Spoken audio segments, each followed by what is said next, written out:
12:30 somewhere. Okay, it is 6:30 and I'd like to bring the Select Board meeting of February 6th to order. Roll call vote. Brian Solacey. Here. Kathy Bellata. Here. Ann Harrison. Here. Do we have, you see John on there? No, we don't, not yet. Okay, and Becky Jakes. So we have 4 of the 5 and hopefully we'll be seeing Mr. Round before too long. Nope, there he is. He's coming in. Okay, wonderful. Looks like he's in the car. All right, there's John and Yes. wonderful. Okay, thank you. We have a full complement. All right, first on the order is public comments on non-agenda items. If you have any comments you'd like to make on non-agenda items, if you would raise your hand, please, and the chair will acknowledge you.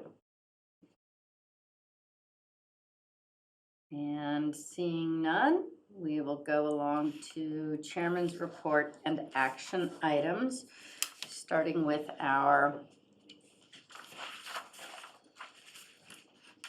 the sheet, the select board action. I think we're starting with Greg. Let's see, we've got Harbor Master coming today. We were going to do, we got the TA. So we have a number of them tonight. We do. The police chief's review we'll put off till the next meeting, because Mhm. he was just getting back today from his training. Yep. But we have the other items on for tonight. And then you have your joint meeting with the FinCom this Thursday. That's a 6 p.m. meeting to talk about public safety staffing and budgets. And then the other items that are upcoming. Okay. So just one clarification, there's still an action item there, it's at the bottom, I think, related to an action that Ann and I had for developing the action plan for responding to MBTA zoning. I think that action plan has been completed, Yes. and so I would recommend closing that out. Yep. And if there's a follow-up for the select board based on the action plan, you could add that to the action Sure. item list. Yeah. Thank you. And first on the list of actions is the appointment policy.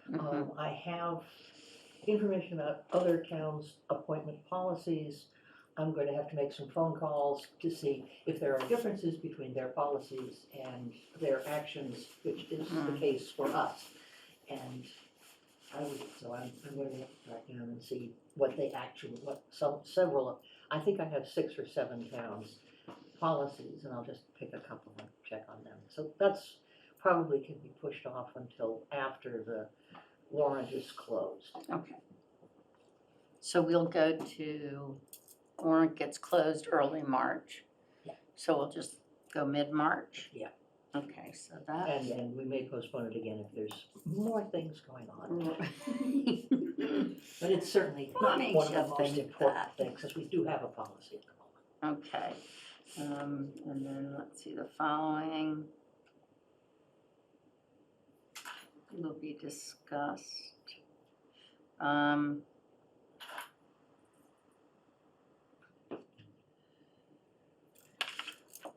We were going to possibly talk about, let me bring up this. You needed somebody on, I guess we'll come back to that later. All right. Anybody have anything else for us that is not directly in on the agenda for tonight of the select board members? Okay, then, moving right along, new alcohol license hearing. May I have a motion, please, to open the public hearing on new alcohol license? So moved. Second. Okay, moved by Ann Harrison, seconded by Kathy Bellata. Roll call vote. John Round?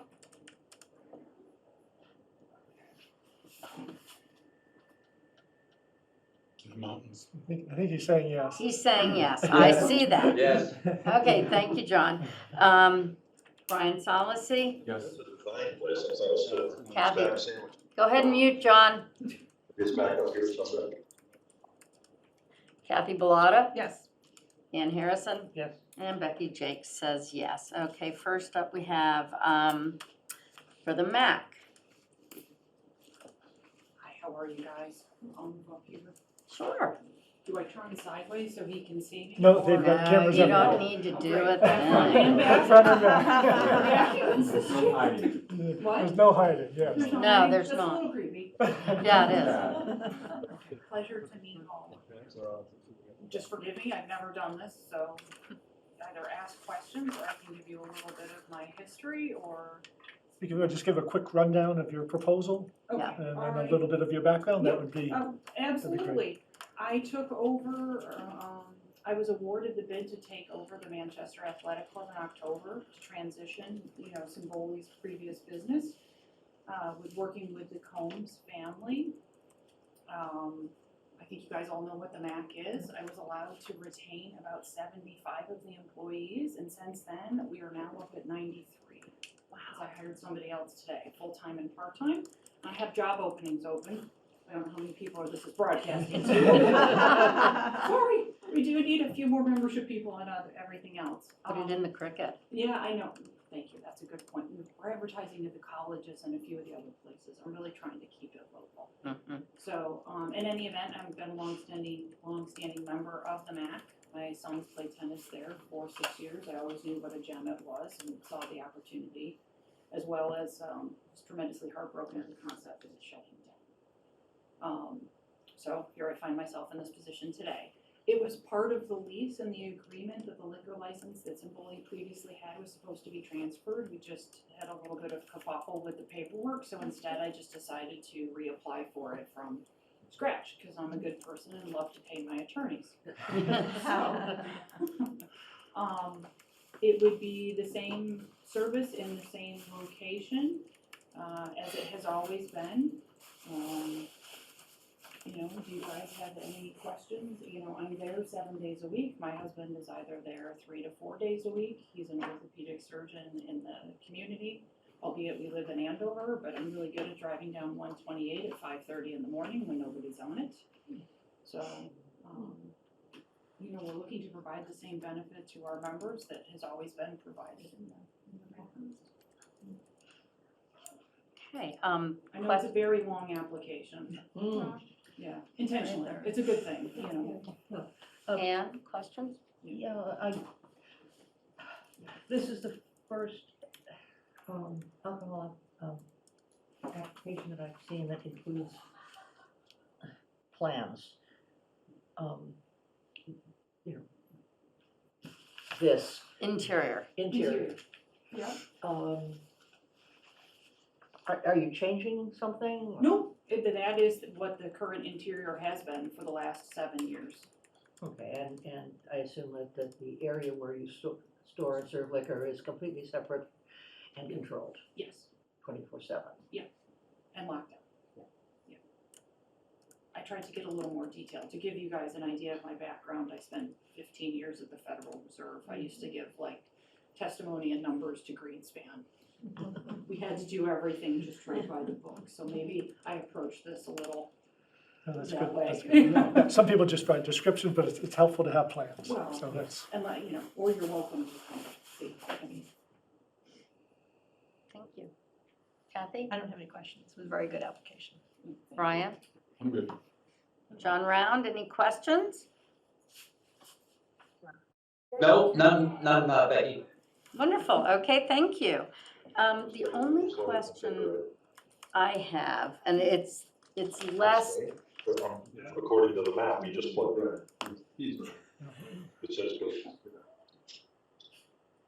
I think that was our issue. thank you. It's gotta be difficult. do we know how many liquor licenses we currently have? And do we have a limit as to the total numbers? 14 all alcohol you're allowed. I think there's 2 left. Okay, because I know there used to be one, but that lapsed, didn't it? What, for the MAC? For the Yes, they didn't renew. Right, So yeah. so basically she's just going for a new license for, I just wanted to make sure we makes the weren't 12. exceeding Oh, no. allowed numbers of licenses. Nope. Okay, I have no questions myself. Is there anybody attending who would like to make a comment? If so, please raise your hand. And seeing none, let's see, I'd like to close the evidentiary portion of the hearing. Have a motion? So, we have a second application, do we? On a new liquor license? No. Or No. that's on the change of manager, Okay, right? fine, Right, so separate hearing, yeah. fine. Okay, then by all means, let's close the evidentiary portion of the hearing. And I'll second. Okay, moved Dan Harrison, second Kathy Bellata, roll call vote. John Round?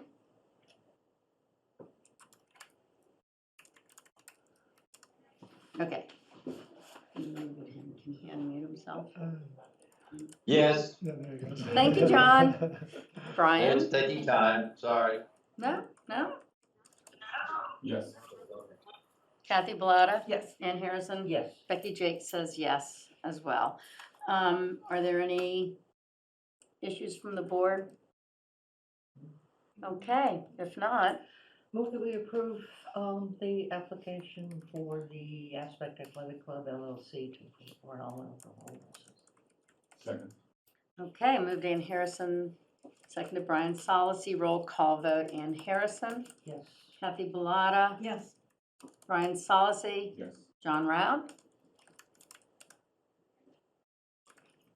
You can just shake your head or do this. I'm sure you Becky? heard us. It's tough when it's 2 hours behind Let's us. try, yeah. Everything's taking 2 hours. John, are you in agreement with the approval of the liquor license? I am. Thank you. And Becky Jakes, it's unanimous. You can Thank go you this way, or very you can much go up there too. for all the work, Yes, thank you. and look forward to seeing you over there. Yeah, absolutely. And thank you for saving Manchester. Oh, are you kidding? I love it. Yeah. No, we're doing great things. Good. Stop by anytime. Sincerely. Yeah, I'll be back Have a great over. night. Thank you so much. Thank you. Thank you. Okay, so next up, we have change of managers, both for the Legion and the Mooring. Do we have anybody here from either facility? The Legion couldn't make it. She had a previous appointment, and the Mooring should be on. She said she was going to be attending by Zoom. Okay. Well, it did say 6:45, so we've got a few minutes. While we have a few minutes, did everybody have a chance to go over the minutes? Yes. Any concerns with common victualler license renewals? Or the acceptance of the resignation of Tanya Colpitts? Okay, may I have a motion to approve the consent agenda? So moved. Second. Okay, moved by Ann Harrison, seconded Kathy Bellata, roll call vote. Brian Solacey? Yes. Kathy Bellata? Yes. Ann Harrison? Yes. Is John Round on? Did you? Yeah, yeah. Okay. Yes. Thank you, John. And Becky Jake says yes. All right, wonderful. Will Tanya get a letter of Yes. thanks and appreciation? Okay. Wonderful. All right, we have another minute. Are there any liaison updates that anybody wants to address? Okay, sounds good. All right.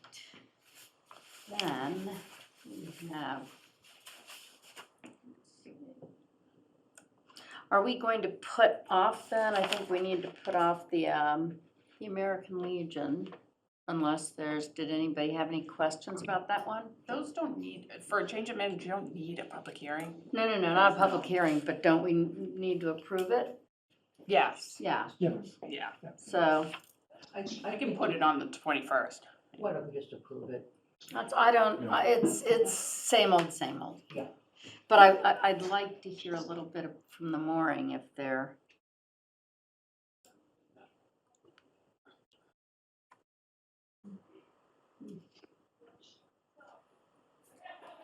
Does anybody else have questions for the mooring at all? All right, then. If that's the case, may I have a motion to approve the change of managers for the American Legion and the mooring? So moved. So moved. Okay, Second. moved by Kathy Bellata, seconded by Brian Solacey. You got it on there. Okay, roll call vote. John Round, Yes. thank you. Brian Solacey, Yes. Kathy Bellata, Yes. Ann Harrison, Yes. Vicki Jake says yes. It's unanimous, and there we go. So, now, Now we have 15. we do have about 15. Actually, there was a liaison update, and, I did want to give. Oh, okay, So- sure. I just didn't think I could do it in a minute, so I could take up a few. Yeah. Well, that's, yes, and we would be coming, yeah. Okay. So there was, just wanted to, I know a number of us dialed into the last planning board meeting.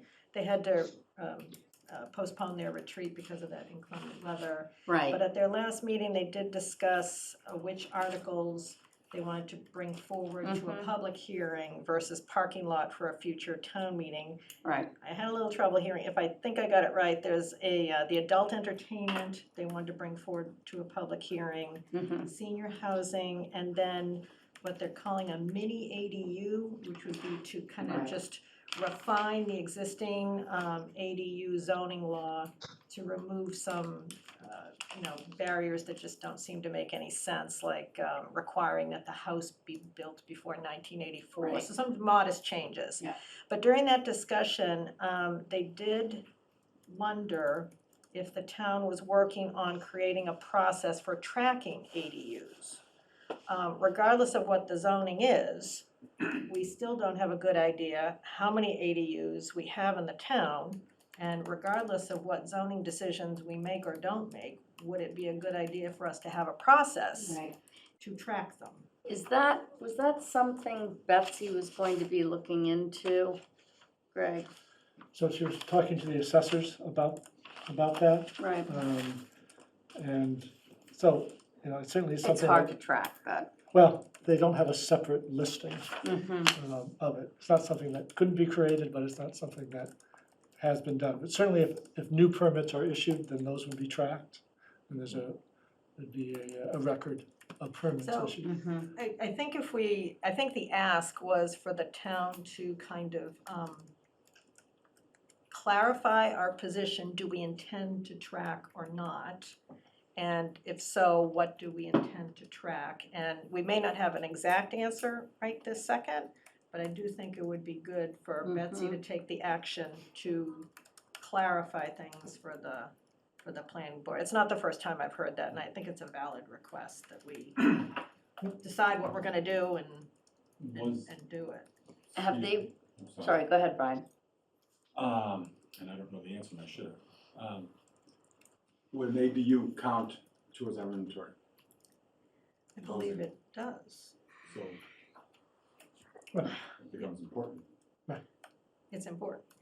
So, So, no, we can work with the assessors and develop a system.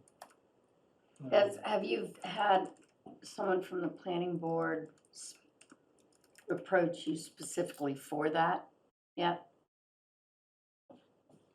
Well, I know that Betsy approached Okay, the assessors to Okay. ask them about that. Yeah, she was at the meeting and she Right. may have, it wasn't clear to me that there was an action taken. And so I'm just kind of big on follow-up and didn't want to leave it Yeah. hanging. And that was, I think I that was just- it. want to be cautious about, if that's planning board purview, that Right. planning board be the one to, not that we can't make a suggestion, but I don't wanna step on another board's Agreed. toes. So, but it sounds as if Betsy is looking into that, and, as liaison, thank you. That was it. Okay. John?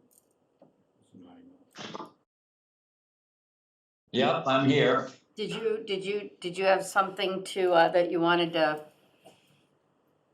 To add regarding this planning board issue on the ADU count, I certainly think it's a good idea that we should know, but I think we also have a challenge in knowing how many already exist. I think I have heard some information that we don't really know. Mm-hmm. Well, that's just it. I And then think Greg can comment on that. It's not that you can go to some sort of set of records and know. I think it'll be a challenge. I think it can be done, but it'll take some work to know where we are. But we certainly, at this point, if things change and more ADUs are built, I think going forward, we certainly can track them and should. Well, and To especially, that point, I've been on the ZBA for 3.5 years now, and I Mhm. think we only had 2 come before us. Now, does that mean that only 2 were built? We don't know that. right, and that's just what I was about to say, is it's hard to know. It's hard to know what's an ADU, Well, that's, yes, because, yeah, that's, the house next to me has accommodations for guests. Is that an ADU? mm-hmm. So I guess that needs to be Right, so if there's tightened an up, that definition. exactly, so if there isn't a reason why we can't or would struggle to count them because the definition is unclear, then that's information I would expect, Betsy or whomever to go back to the planning board with and say, hey, this is why we can't do it. It's just, the same Yeah. question, same Yeah. question keeps getting asked over and over again, so I just would like some, kind of drive it to some type of conclusion. I'm just trying to see if we have anybody from the, I don't see anybody from planning board on this evening. So, okay. Well, we'll leave it with you and Betsy. We'll come. All right, let's see. We still have 8 minutes. Greg, do you wanna, I'm I'll sorry? talk briefly about the schools. Yes. They're meeting tomorrow, as noted, Mhm. to decide on their budget. And this is not an open meeting, is that correct? This is, City? this is a hearing, public hearing. Oh, good, okay. And where is that? It's at the high school, I believe it's in the media lab, whatever they call it. Oh, yeah, yeah, media room. The Library. The library, but they have another word, they have another name for it, resource center or Yes. I think Okay. so. learning resource center. Right. And is that At 7? our most recent discussion in the collaboration group,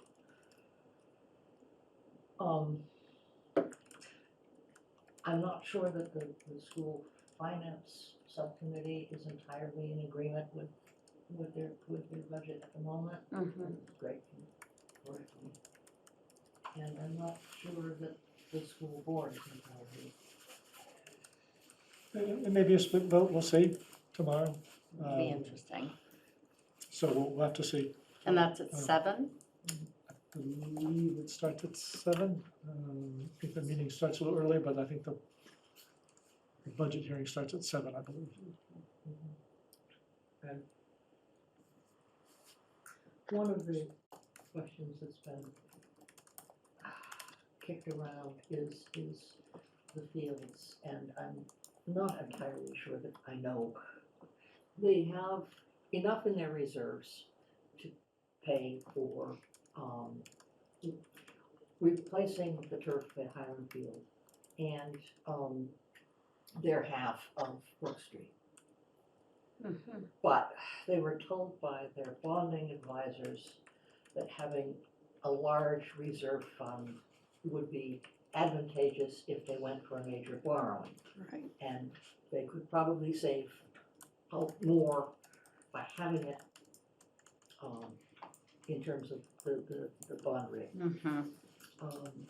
So the discussion has been to ask for them to bond the cost of the replacement, which is on the order of 1.2. 1.2 million.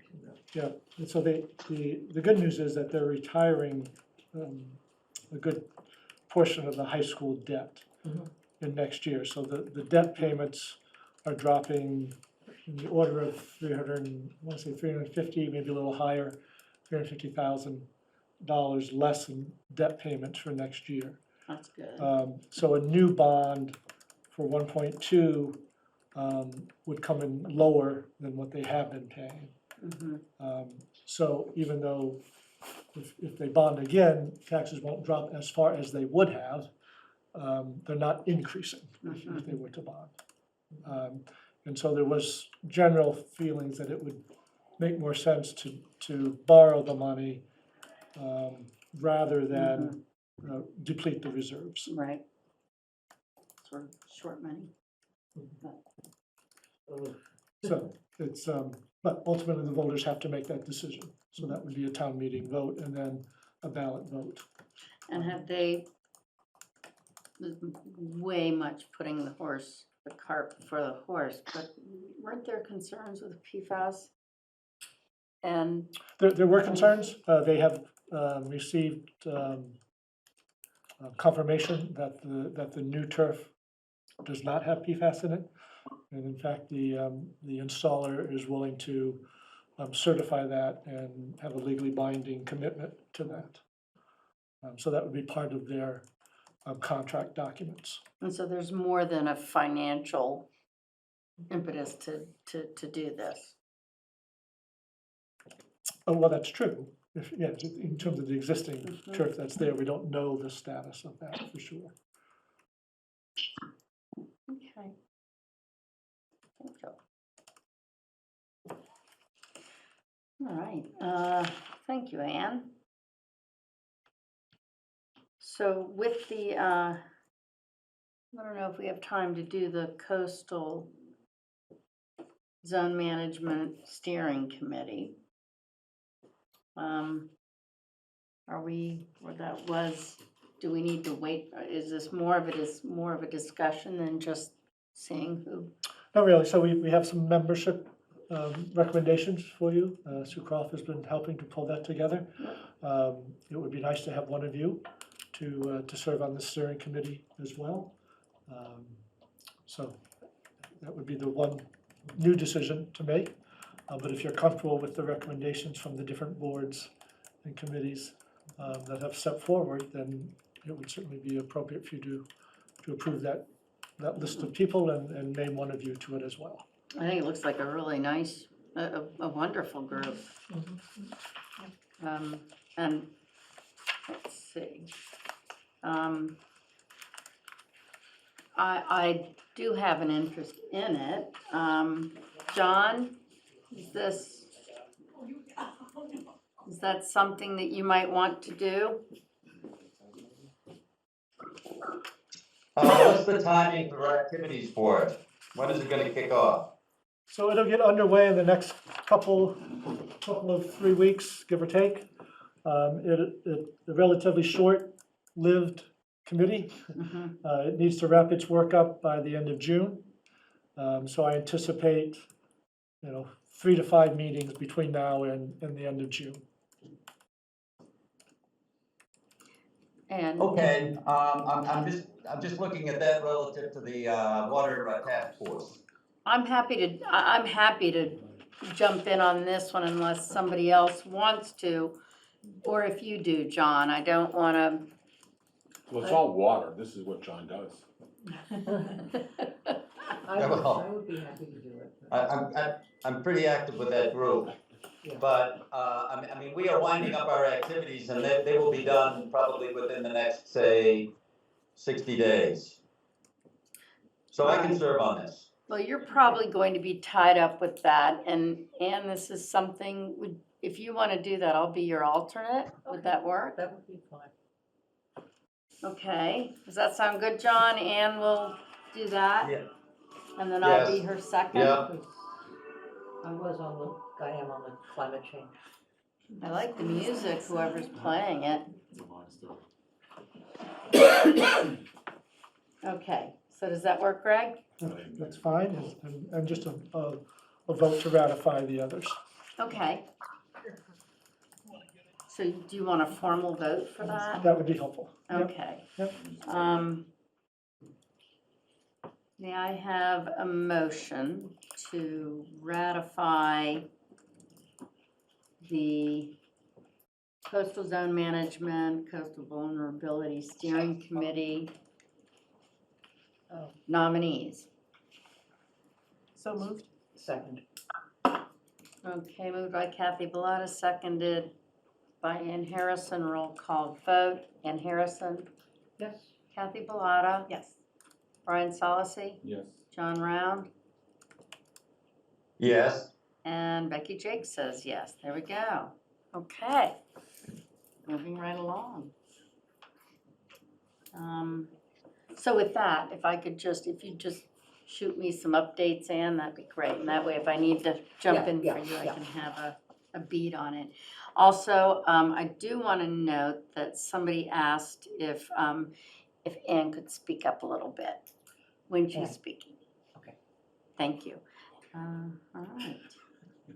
So now we come to the potential excluding truck traffic hearing discussion. So as it is it a formal hearing or is it, we're just? No, so this is a preliminary discussion to Okay. decide whether or not you want to move ahead with the formal process or not. Okay, and has everybody had an opportunity to read the information? All right then.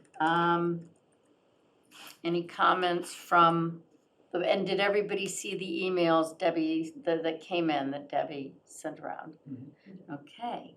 Any questions from the board? I have one. Yes.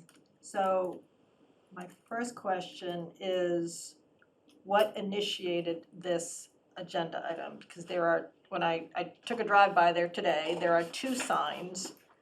And did someone want one or more of those signs to come down? Or is someone saying that the signs are in? So what precipitated this? Right, so the history here is that a resident came to the town and requested that permission be granted to put up, no through truck traffic on the sign. Concerns about that one stretch between the 2 roads where it's extra narrow and curvy, and trucks have gotten stuck and have had to back down to there. Chuck and I said, okay, we would be okay with the sign being put up. It's not a formal designation, but it potentially helps eliminate a truck driver trying to get through there. So that's that little sign that says, not a throughway, There's 2 signs. There's a 2 sign at the signs. beginning of Jersey Lane. which near- doesn't look like a municipal sign. Correct, and Okay. it says, I forget the It exact wording. says Jersey Lane use only and a bunch of other words I should. Yeah, yeah. So the question is And then though, a second sign that said not a throughway. Right, so which one did we put up? We didn't put up either one. We gave permission for the signs to be put up. We gave permission for both signs to be put up? Yeah, I don't know the history of the second sign that's further in. I don't know when that was put up. Okay. is that But, part of the road association? no, so that's on town, that's on the public road. That's still on the public section of Jersey Lane. So neither sign should be there unless it has specific approval from the town. Right, so we gave approval for the sign that you first. The green one. The green The one. green, The green Right. one. Yeah, We I gave don't know the permission for history of the white one. okay. That was my question, because I wasn't sure if we were talking about 1 sign, 2 signs, or whatever. Well, in any case, Yeah. that second one should come down Um, unless So given. anyways, so we were approached, we said yes. Some other residents were concerned, how did that come about? Okay, And I said, well, so to do a formal process, there is such a process laid out in state law. Right, okay. And that brings us to today to decide whether or not you don't want them at all, or you want to go ahead and make them formal. We Okay, should and do when- one or the other. And when was the sign first requested? What is this? Is the I time? want to say Last year, somewhere? last summer, within the That's year. it. Okay, all right. Those were my questions. Thank you. We'll get to public comments shortly before, first the board will discuss, and then we'll come back to. Okay, That was my question. Thank you. thank you. John Round, any comments? Questions? My only question would be, is this a solution looking for a problem? How was this precipitated, 6 months ago or a year ago? I guess that's kind of a follow-on to, what Kathy was asking about. Mhm. Okay, thank you. I mean, the very narrow roads, I would tend to think trucks aren't going up there unless they have a specific reason, but going through seems to be a big challenge for them. And I don't know, are people reacting, thinking, in fact, it's a local delivery? Mm-hmm. I would submit that perhaps GPS is the problem here. Mhm. Okay. When someone's plugging something in, doesn't know the area, GPS isn't gonna tell them you can't get up there. They're just. He's still up there. Yeah, luckily, he paid Does for that it. make sense? Well, I would say that, I mean, I've lived on that road on Forster Road for 13 years, and the only reason a truck is using it as a throughway is if they're lost. It is not a road that a truck's gonna go, this is gonna get me from point A to point B so much more easily. It just, you don't see that. Nobody does it twice. Yes, and very rarely do they do it once. Successfully. So, yeah, exactly. All right, so with that said, are there any other comments from the board or questions from the board before I open it up to public comment? Okay, So again, the decision tonight is to whether or not to move forward with an official exclusion, and if the decision is not to move forward, then most likely we should take down the current sign. mhm, So that's what's on the table tonight. Actually, then I do have one question. yes. A section of Forster Road is private, isn't it? Or is it Jersey Lane that's private? Forster Road is private, but the Yeah, town and a plows portion of it. Jersey Lane is private as well. Would it be appropriate to move the sign that says that it's a private road? There are a number of private roads in town that have signs that say, this is not a public road. And cite the chapter of Mass law. And people use those roads anyway.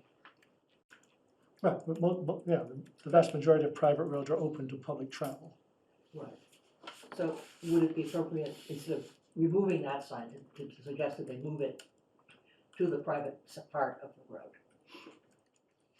Wouldn't that require all the abutters or the people who are in that? I mean, it's a private road. Wouldn't it require Again, if a road is going to be designated? if a road is going to be open to the public for public travel, Mhm. and therefore we will plow it as such, even though it's a private road, you can't exclude anyone from that road unless you put a truck exclusion on it, private or public. So I would be concerned about what kind of signs might be put up. Okay. I'm just thinking of the various places in town where there are such similar signs. Yeah, you can certainly put a sign up that says private way, Mhm. but it can't say public excluded. Okay.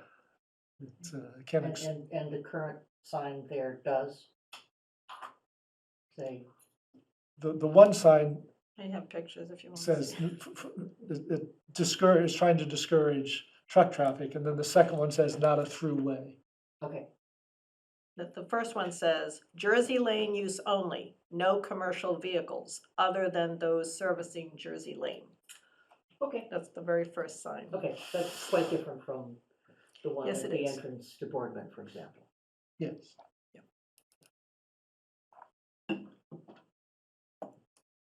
Okay. I'm going to just jump in here very quickly because I see we have someone who's come on for the change of managers for the Mooring Restaurant. And that was approved. Just want to let you know that we got on at the appointed time, so if you're here for that, you're good to go. All right, now, I'd like to open it up for public comment. Do keep it brief, please, though.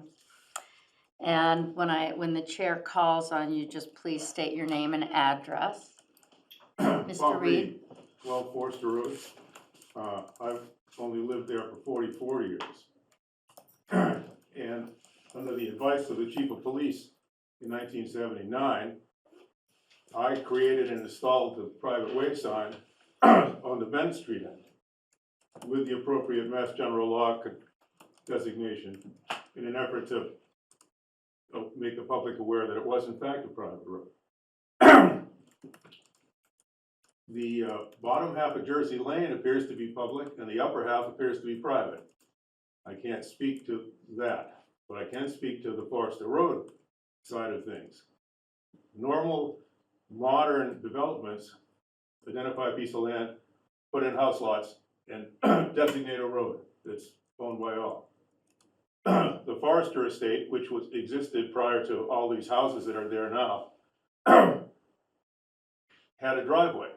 And when the lots were sold off over the years, the road runs sometimes on someone's property, sometimes on someone else's property. The property lines meander out, to the left of the road, to the right of the road, diagonally across the road when it changes. So any sort of signage, as you pointed out, ma'am, would necessarily have to be approved by all those landowners. No one specifically has any right to that land. All the homeowners there, as Ms. Jakes knows, we all have a right of way to it. And that right of way is from my understanding with my lawyer, is from both ends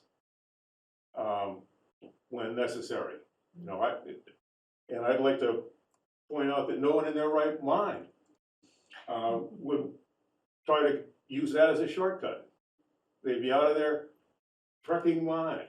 And anybody else that's a trucker, I own 3 trucks. Am I not allowed to drive on Forester Road?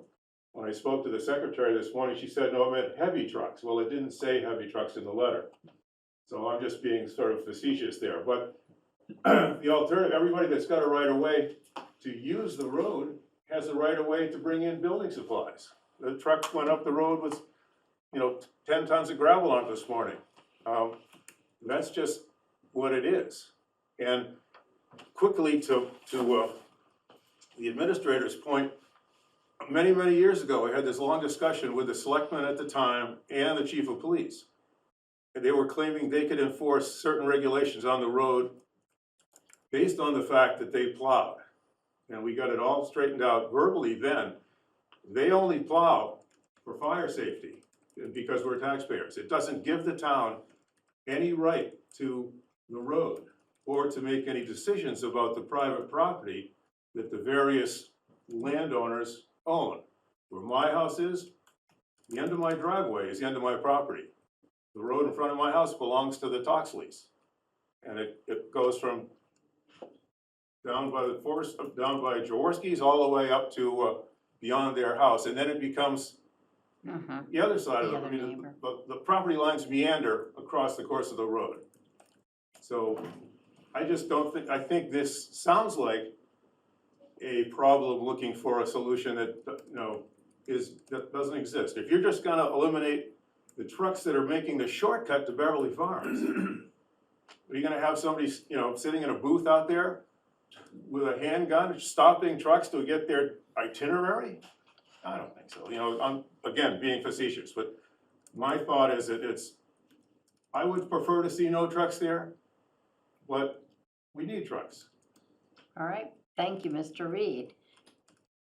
Davis Keniston, 16 Jersey Lane.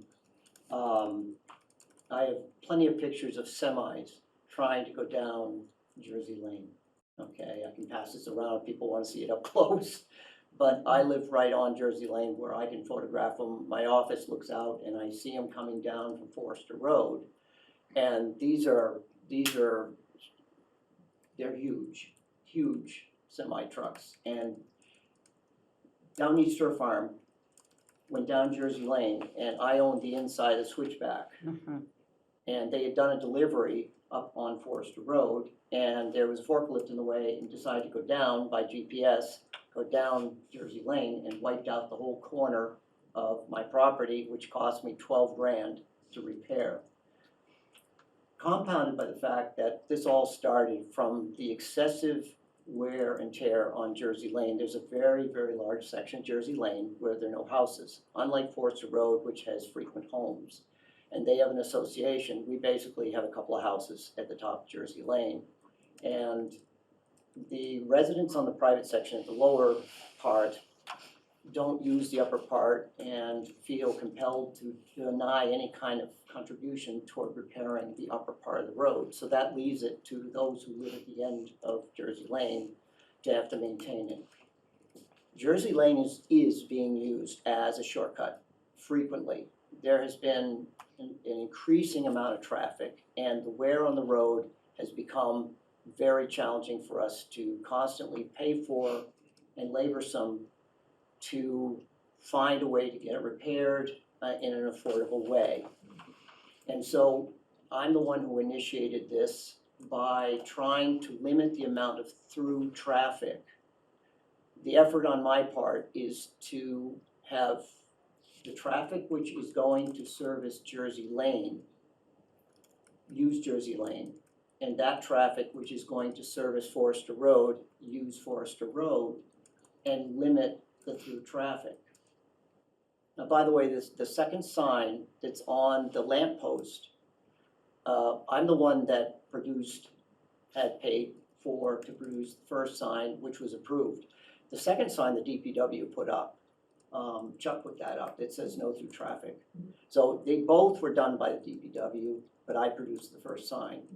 I also have another sign which would be situated, and I talked to the conservation about this because the Clara Winthrop and the Winthrop, which is Manchester Conservation and Manchester Essex Conservation Trust, there's actually a right-of-way or an easement that goes from Winthrop all the way up to the bend in the road. That is part of the Manchester Essex Conservation Trust. It is the right side from center of Jersey Lane all the way to where the Clara B. Winthrop Conservation exists. I produced another sign that would go at the point in which the private section begins, and that sign would say no through traffic unless servicing, it'll say private lane, unlike the other one that says Jersey Lane. Well, now, traffic only. I'm going to jump in here, because we do have other people who want to speak. That's fine. And what What I'm you're trying talking to- about, though, is it's beyond what we're No, that's discussing fine, tonight. it's about, this is an initial meeting. It's an And what I'm- initial meeting Right. regarding through or no Right. through truck, The not just effort- traffic. The effort, right, exactly, that's separate, but I'm just saying. So let's just, yeah, The trucks are doing damage because they're heavy. Tanker trucks are coming up to deliver fuel, and in abundance, when they're headed up to Forester Road, delivery trucks delivering lumber, all these heavy vehicles are compressing and cracking and breaking up the asphalt. And Jersey Lane is a mess right now, and honestly, I've got prices of $140,000 to repair it from the gates down to the bottom, and a couple of homes at the top are the only ones who are gonna come up with that money to do it. I understand this. So what I'm trying But to, let's, it's about trucks. That's it. it's about trucks, we understand, Yeah. and trust me, I live on a private road, I understand, as do Yeah. many people in town, Right. how the maintenance costs are. So the through traffic point is through traffic headed to Forester Road and vice versa. That's all. Okay, I wouldn't want any through traffic headed to Jersey Lane coming up Forester Road either, because they have to pay for it. which, we're just gonna stick with the through truck on Jersey for now. Okay, thank you, Mr. Keniston. Jim Maroney, just state your address, please. Yes, I'm at 8 Jersey Lane in Manchester, Thank you. and I've been a resident on Jersey Lane for over 25 years. And I'm just going to reiterate what you've all said. It's a situation that the road is extremely narrow. That's the way it is. Large trucks coming up. Nobody is going to be taking this road as a shortcut. I think you've all stated. I'm going to, rather than repeat the same things, if they're doing it, they've gotten lost and they're not going to do it again. And the reason I got on this, I was unsolicited. I had a driver that was delivering something at our house. I'll say he was aggressively challenged by residents that why was he driving a truck on Jersey Lane? And that we don't want to be discouraging truck traffic of people that are trying to make deliveries. And how would you enforce this? And it's just not logical. And I just want to put my 2 cents in. Thank you very much, Mr. Maroney. Go ahead and put your hand down, please. Next is James Elder. Go ahead and unmute yourself and your address, please. Hi, I'm James Elder. I'm at 14 Jersey Lane, and my property is more or less at the point where the public section of Jersey Lane changes into the private section. And the truck traffic is a problem. I haven't been involved in this particular issue until just now, but I can support and agree with the statement that the truck traffic is really problematic. I have a stone wall that a couple big trucks have knocked over several times. My neighbor right across the street has a stone wall that was damaged a couple of times.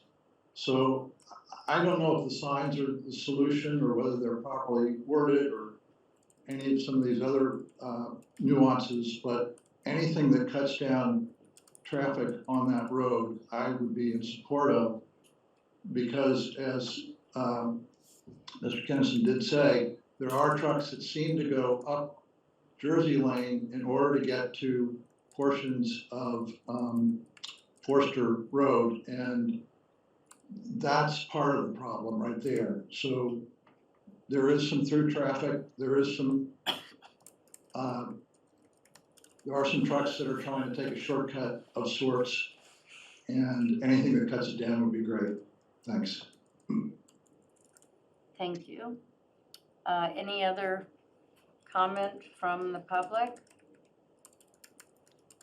I'm Bill McConnell, 17 Jersey Lane, and I just had maybe a question. Yes. One, does any of this pertain to people traveling in their own cars, non-commercial driving? Because a number of neighbors have mentioned to me that they've been stopped on the road in their sedans and told that they really weren't supposed to use the road at all unless they lived on the road. I'm not certain that that's continued, but it was going on for a while. So the first question, I guess, is, and I'm assuming that none of this pertains to somebody living on Forster Road who drives up Jersey Lane to get there. Is that the case? They would not be a commercial, so I assume that would be the case. And then the second question I had is, what is the level of enforcement on this? In other words, if a big truck comes down Jersey Lane, does one of the homeowners call the police and want them to come over and officiate in this? Or is the homeowner himself going to come out and try and stop traffic, which has happened in the past? Overall, I think the principle is fairly straightforward, and that is that there are private roads in town. They're privately maintained roads with public access. Pretty much seems to be the state view of private roads. People have access over these roads. I know that this road is in terrible shape, but I'm not entirely certain that the lack of maintenance by the homeowners is a reason to preclude other people from using the roads. It seems like it goes back to perhaps the road should be repaired. Thank you. Thank you, Mr. McConnell.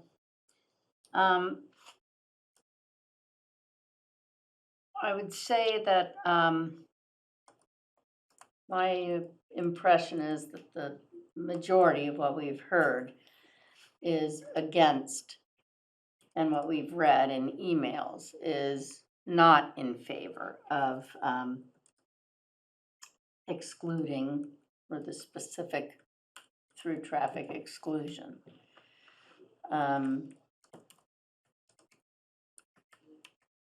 Thoughts? My,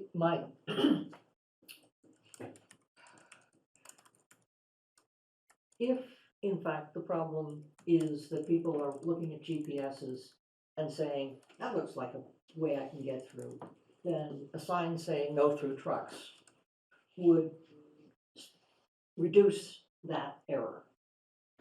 But if in fact people are cutting through on a regular basis, then I'm not sure that no through trucks is going to help.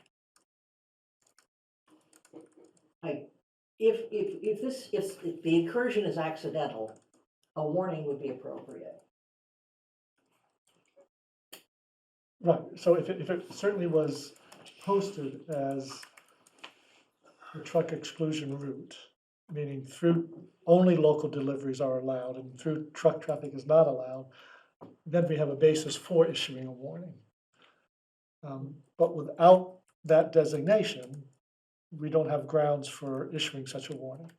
Now, they may come to that conclusion themselves just because of the nature of the roadway. But the only way that the police department, that officers could issue a warning or a ticket is if it is officially posted as the truck exclusion route. Whether, And it does apply just to commercial truck traffic that's not making local deliveries. So it doesn't impact commercial, it doesn't impact somebody's own truck. own truck or Somebody who's. If you have a sod truck. a car, Right. yeah, private cars, it doesn't impact. And that's where I have a concern, that if what we're talking about is a designation that goes through the state, a state prescribed one, that is for large trucks using it as a shortcut, that's not the situation we have here. You have delivery trucks delivering either up Jersey Lane or to Forster Road, or Forster Road down to Jersey Lane, but they are local deliveries. It's not somebody trying to, Right, cut a corner off. which you're actually adding several corners, as we all know, but I'm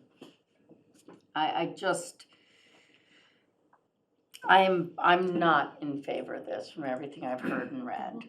That's me personally. Wanted to make sure I understood What the designation was.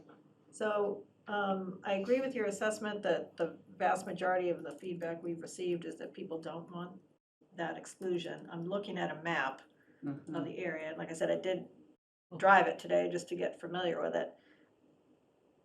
It's a loop. The only reason you're on Jersey Lane or Forster is to go on Jersey Lane or Forster or Orchard Lane. I mean, there's really nowhere else to go. So I used to live on a cut through, and I lived in another town. I know what a cut through is. This is not a cut through. You'd have to go far out of your way. It just doesn't. The concept of it being a cut through just isn't making sense to me. And the other concern I have is I'm not in favor of any rule or regulation that cannot be enforced. So if we do decide to put a sign up or allow those signs to stay, I think we've just gotta get very clear, how would it be enforced? There's no point in having it if we can't enforce it. Those are my two thoughts. To Kathy's point, I'm very reluctant to mandate an unenforceable law or signage. I think there's an awful lot, a lot of questions here as far as a lot of gray areas, what we're trying to accomplish here. And it goes beyond just the traffic, and I'm just reluctant to get involved with that. So, it seems like it's an inconvenience to some at some times. But no, I'm gonna side with Kathy on this one. We can't mandate an unenforceable restriction. John Round? We lost his video, but Yeah. I think he's still there. I'm off the side of a hill, a mountain. All right. Any other comments from the public from whom we've not heard yet?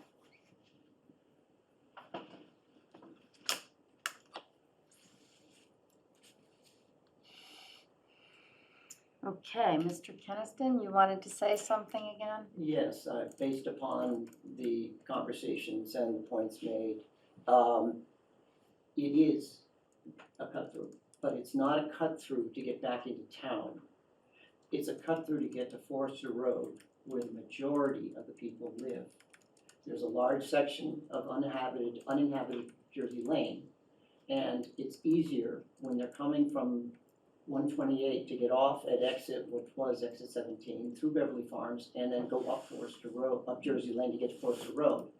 There's this constant back and forth of residents and trucks and landscapers and delivery trucks and oil tankers and big trucks using it. We have to pave it. And so it is damage to the road. And in the end, if we don't find a way to be able to control the amount of traffic going up to Forester Road, then this road will not be maintained the way it could be. But to Mr. go and put the Keniston? time in to pave it and then have it be worn out again. I think there are several assumptions being made here. One is that the road was in fine condition until the excessive vehicular use of going to Forster Road. Now, as long as I've lived here, Jersey Lane has needed help. And most of our roads do. We live in New England, and private roads are tough to maintain. I could also say that the myriad trucks and cut-through traffic I see going up and down Forster Road are going to the homes at the top or elsewhere around Jersey Lane, which, by the way, I know is a fact because somebody wants to pay into Forster Road Association from Jersey Lane. So you can shake your head, but my point is that these are assumptions. We don't know for a fact whether the truck traffic is going to your road, another road. Bottom line is that the exclusion you're asking for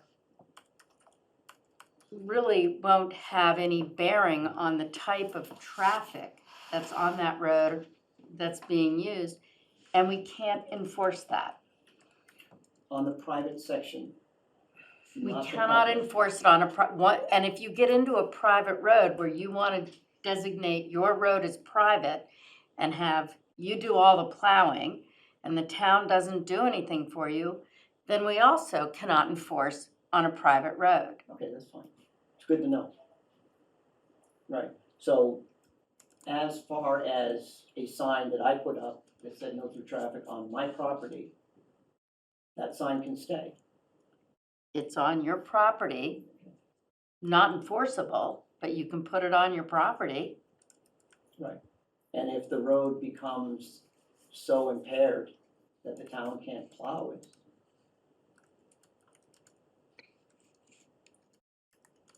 these are realities. Oh, I do understand.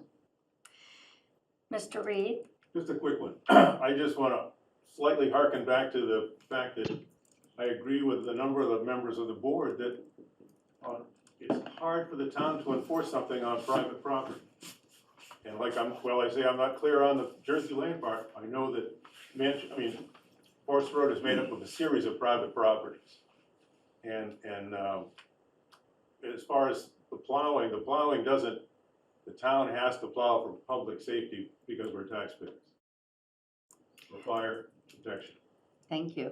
The town doesn't have to fix the roads or our water lines because they don't want to, because they don't own them. Thank you. Thank you. Sarah, I'll be right with you. There's someone here who would like to speak. Go ahead and please state your name and address. Me? Hi, my name's Phil Lewandowski. I live on Jersey Lane. We have 3 properties that go up the hill. Simply stated, the goodness of Jersey Lane far, far outweighs the stuff that is there. We realize it's there, but there's no question that I'd rather live there with that kind of clouds now and again because the sun is far greater. And we've been here for 10 years. We've been in other areas within this wonderful town. I think we can say that about much of where we live. Thank you very much. Sarah Mellish, are you speaking with a chair hat on or as a resident? As a resident, Sarah Mellish, 11 Bennett Street. The majority of traffic on Bennett Street is for Forster Lane. When there's parking, it's a 1-lane street. We would love to exclude that traffic, but the fact of the matter is people need access to Forster Lane. And I think it's inappropriate to try to restrict traffic on any of our roads within Manchester. Thank you. Thank you. Madam Chair, I just want to make a point that Mr. Keniston had pointed out. And although he was looking for a truck exclusion, he was trying to exclude all traffic. That was the complaint that I heard. Vehicular traffic and trucks. Passing through. Yeah, cut through traffic. All right, which I when think. they have their own road. So what I'm hearing is there seems to be a Right. little disconnect here. Right, but the focus right now. Excuse me, any conversation is just supposed to go through the chair and not a back and forth. And the trucks that he's speaking of, to your point, seem to all be service-oriented trucks, landscaping, oil delivery, to service the homes along those streets. So I don't think that putting up a truck exclusion is going to limit or mitigate the concerns about through traffic. Right, okay, so we have given a significant amount of time to this topic, and understandably so. I do not get a sense that the board would like to pursue a truck exclusion. Is that correct? No. Okay, all right. Are you agreeable with that, John Round? Yeah, yes, I am. I'd like to make one other point here, I think, Becky, just briefly, listening to everything, and I was struggling listening to everything because of my setting before, but now I'm back on solid ground here. I think that the various GPS systems that people use, I don't think there are any trucks that are really going there for a through, to go through the whole road. But I think the GPS will sometimes send people up Jersey Lane, because there is a delivery on Forster, and that happens to be the shortest distance. They have no intention of going through. They're just going up Jersey Lane because their GPS system sent them that way, and vice versa, going up perhaps Forster Road to make a delivery that's at the very far end of Jersey Lane. So I think that may be driving some of the activity here, but I do not get a sense that there is much in the way of through traffic that's going on here. Everybody who's on that road has a specific purpose and business to be there. Okay, thank you. All right, I guess that takes care of that. The board does not have an appetite to pursue a through truck exclusion. Question, Yes, so what happens to the two signs that are there? if Mr. Keniston would like to put them on his own property, you may do so. What's the one on, right on the corner, the green sign, is that Mr. Keniston's property? No. No, that's on town, that's on the town right away. And what about the assertions of, again, no firsthand knowledge, of stopping traffic? You can't be stopping traffic. I just wanna That's not, shed a light on that as well. And if that's happening, someone should call the police to intervene. but thank you for bringing that up, because that did need clarification. So thank you, Brian.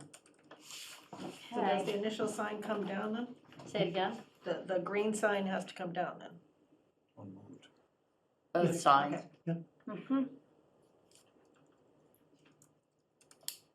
Okay. Next up, we have the Manchester Affordable Housing Authority update. Yep, we live, okay. Oops, sorry, Bion. No, I got it. Oh, Thank you Reason very why, much by for the your way. patience with this. thank you, Mr. McConnell, appreciate it. And I think you have a white truck too, don't you? Is it white or silver? Pardon me? Don't you have a white truck? Oh, no, I have a red truck. A red truck, okay, no, I'm just looking for white trucks. Becky, that was so close. Red, white, we just need a blue one and we're good to go. Thank you. I'm just looking for white trucks to go play with my husband's truck. Okay, next up. We like diversity. So who do we have from the Housing Authority who is going to speak? I think John We have Feuerbach John is- Feuerbach, Yeah, and Muffin's here as well. and, yep. All right. John? Sorry, I know he might have stepped away because there you No, are. I'm here. Sorry to delay, John. No, that's okay. It just took me a moment to find the mute and the video. I've been listening. Okay, hope it was Say when. entertaining. Okay.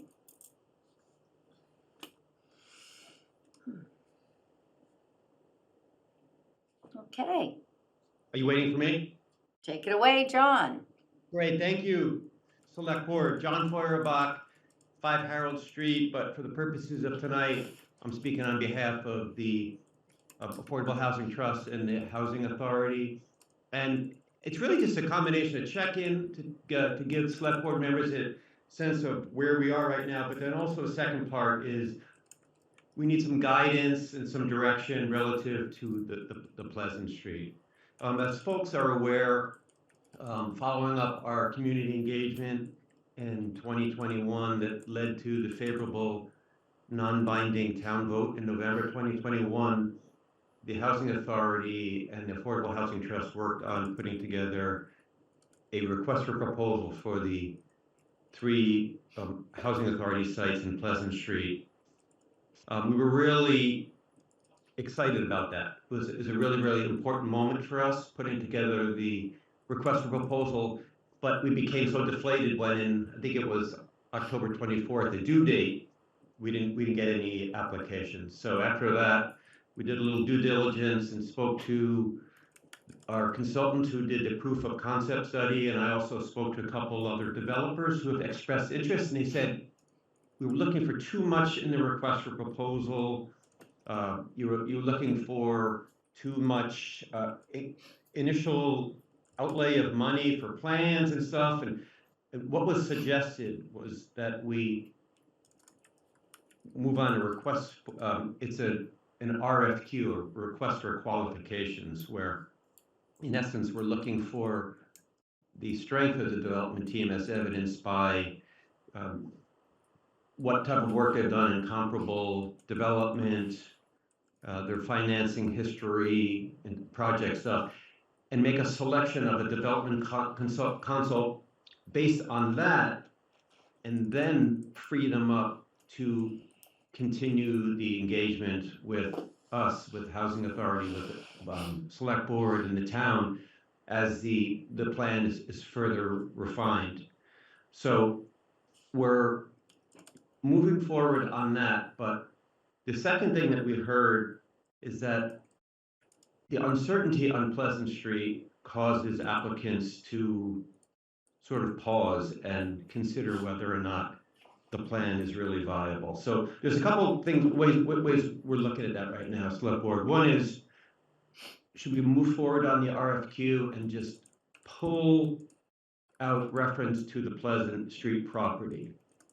Or should we pull it out but have reference that at some point in the future, the town-owned property on Pleasant Street may become available? We may amend our memorandum of agreement with you to include the Pleasant Street. Or else we could include it in the RFQ, but have some language that sort of is not buyer beware, but just so you know that the property is not currently available, and while there is support, as evidenced by that non-binding vote, it's a little bit tenuous. So I just want to come before you tonight to get your sense of what's the status of the Pleasant Street property. Do you have any sense of, do you consider it as a Select Board still a viable site for housing? If so, what type of timeline do you think would be reasonable that it would become available for housing? And any guidance you might offer with regard to the request for qualifications on the Pleasant Street site.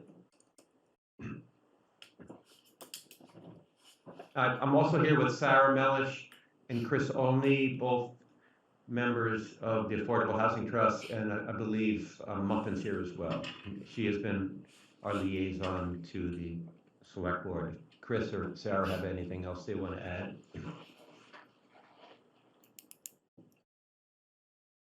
Hearing none, I just ask for any, first off, any questions that the Select Board might have, but also any thoughts, considerations regarding the status of Pleasant Street and the viability or feasibility of it being a housing site. What type of timeline you would consider if you think it is viable for a housing site, and the advisability of including it in a request for qualifications. Okay, thank you, John. I think one of the comments you made is something that we need to bear in mind, which was at town meeting, the town voted to back this up. So the voters approved a non-binding vote to say that they would be willing to entertain proposals. Right, so with that in mind, I'm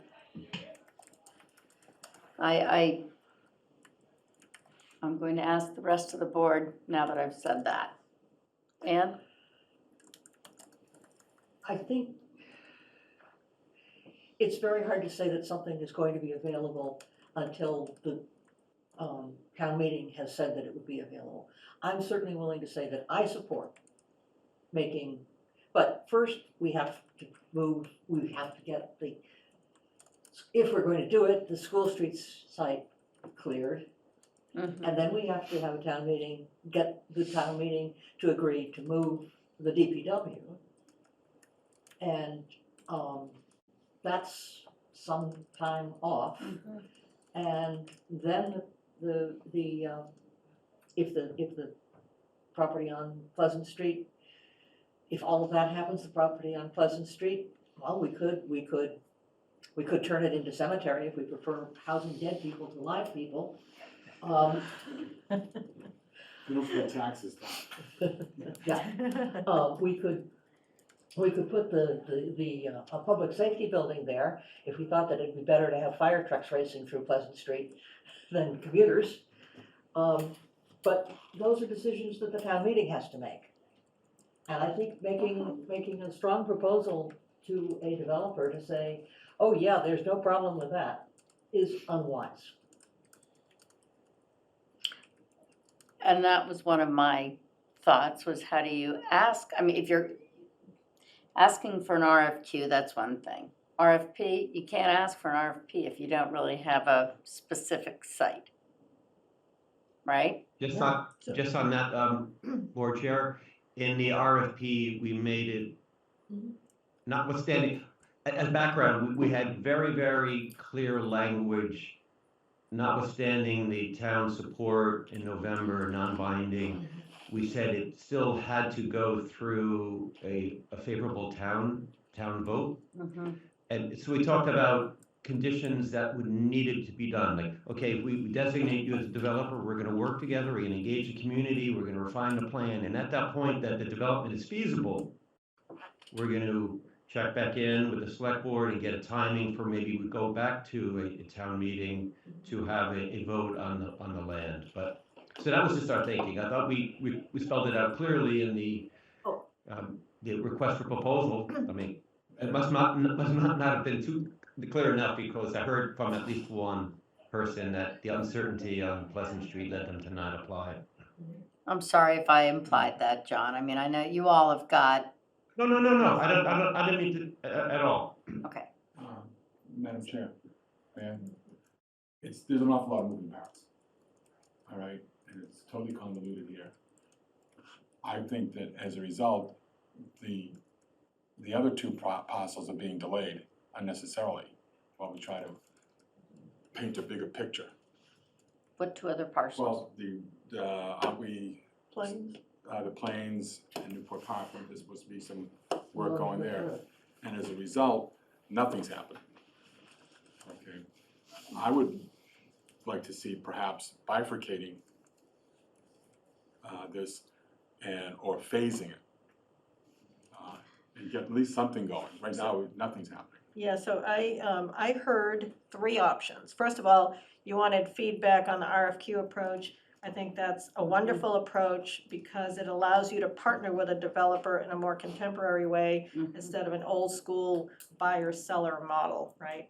So I think the RFQ notion is excellent. I heard three options, and I like option B, which is to move forward with an RFQ stating what we have, but letting them know that, the Pleasant Street site may become available. And I do think we should be able to give them a time frame as to whether or not that decision, when that decision will be made, because I believe our DPW is working on a facilities master plan. So when is that facility? We're gonna see that in Q1, I thought, of this year, and that we've got 2 more months to go. You won't see it by then. You'll see it by the end of the summer. The end of the summer, so that's been further pushed out, or? Sort of So I'd like to get a real action item on our tracker for when we're gonna see a draft facilities master plan. Because, a master plan has to be approved, I would think, by this board anyway. Right. But I would like a firm date by when we can see that draft. And I think that would give the Affordable Housing Trust, some sense as to time frame as to when, Pleasant Street, when and if that property could be considered. But I like their option B because it's positive, let's move forward now, and hey, we may hit the lottery and another parcel of land can come on to the project, and it doesn't have a long list of no's, and so the developers may be more amenable to it.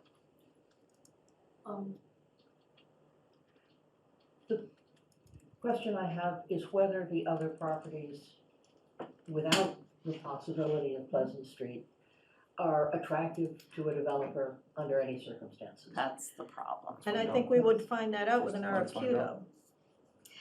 Why don't we, let me see, John, did you want to jump Yeah. in here? Yeah, I think we're all kind of walking down the same path here. The key issue is, I think these developers have to look at the project in total as, well, they really need to look at the Plains and the Newport Park as being economically viable, independent of whether Pleasant Street becomes reality or not. And I think perhaps when they looked at the RFP, they were saying, well, maybe we can make the whole math work, but there's one big piece here that's kind of up in the air, and as Brian had indicated, so they didn't do anything. But I think it must be made clear that they have to make sure that they can economically make things work without Pleasant Street there, because that has to jump through a number of hoops before that become really a solid, viable, dependent part of this project. Right, and I think that's part of the problem they've been dealing with is what's the carrot? So, Well, Pleasant's, yeah. Excuse me. Yeah. We don't know if we have a carrot yet. I think the response suggests that we don't have a carrot. Well, If nobody's attracted, even with the possibility, then I don't see how we're going to get a serious response without any possible upside. I would like to hear from somebody on the Affordable Housing Trust, just because I know they've put so much time into this, and Chris Olney. Yes, Madam Chair. Well, things have changed quite a bit in the past year and a half since we put out that initial RFP. And one of the big changes is a lot of federal interest in spending money on housing, both nationally, the federal government, and the state. The whole 3A thing that we're talking about with the train station, that's part of a bigger state housing initiative. That wasn't available back when we put out the RFP. So the financial feasibility of just renovating and expanding the Plains and Newport Park and Loading Place, those numbers have changed in the last year or so. And so I think there's an opportunity here that developers and we on the trust and the Housing Authority can take advantage of. Is that without necessarily having Pleasant Street, yes. Okay, I can wrap my head around it. well, that's good to know, because it's, as we all know, that there are many hoops with that one. Well, I could be wrong, but the only way to find out is to ask developers.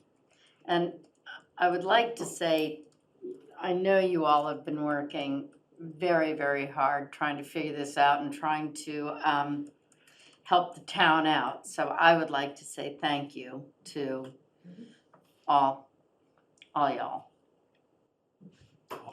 All y'all. Okay, John Feuerbach, have we answered, given you some direction, thoughts? Yeah, no, I appreciate the conversation and the thoughts. I like what Select Board Kathy Bellata suggested, is that one, I appreciate you saying the RFQ is a good idea, in fact, an excellent idea.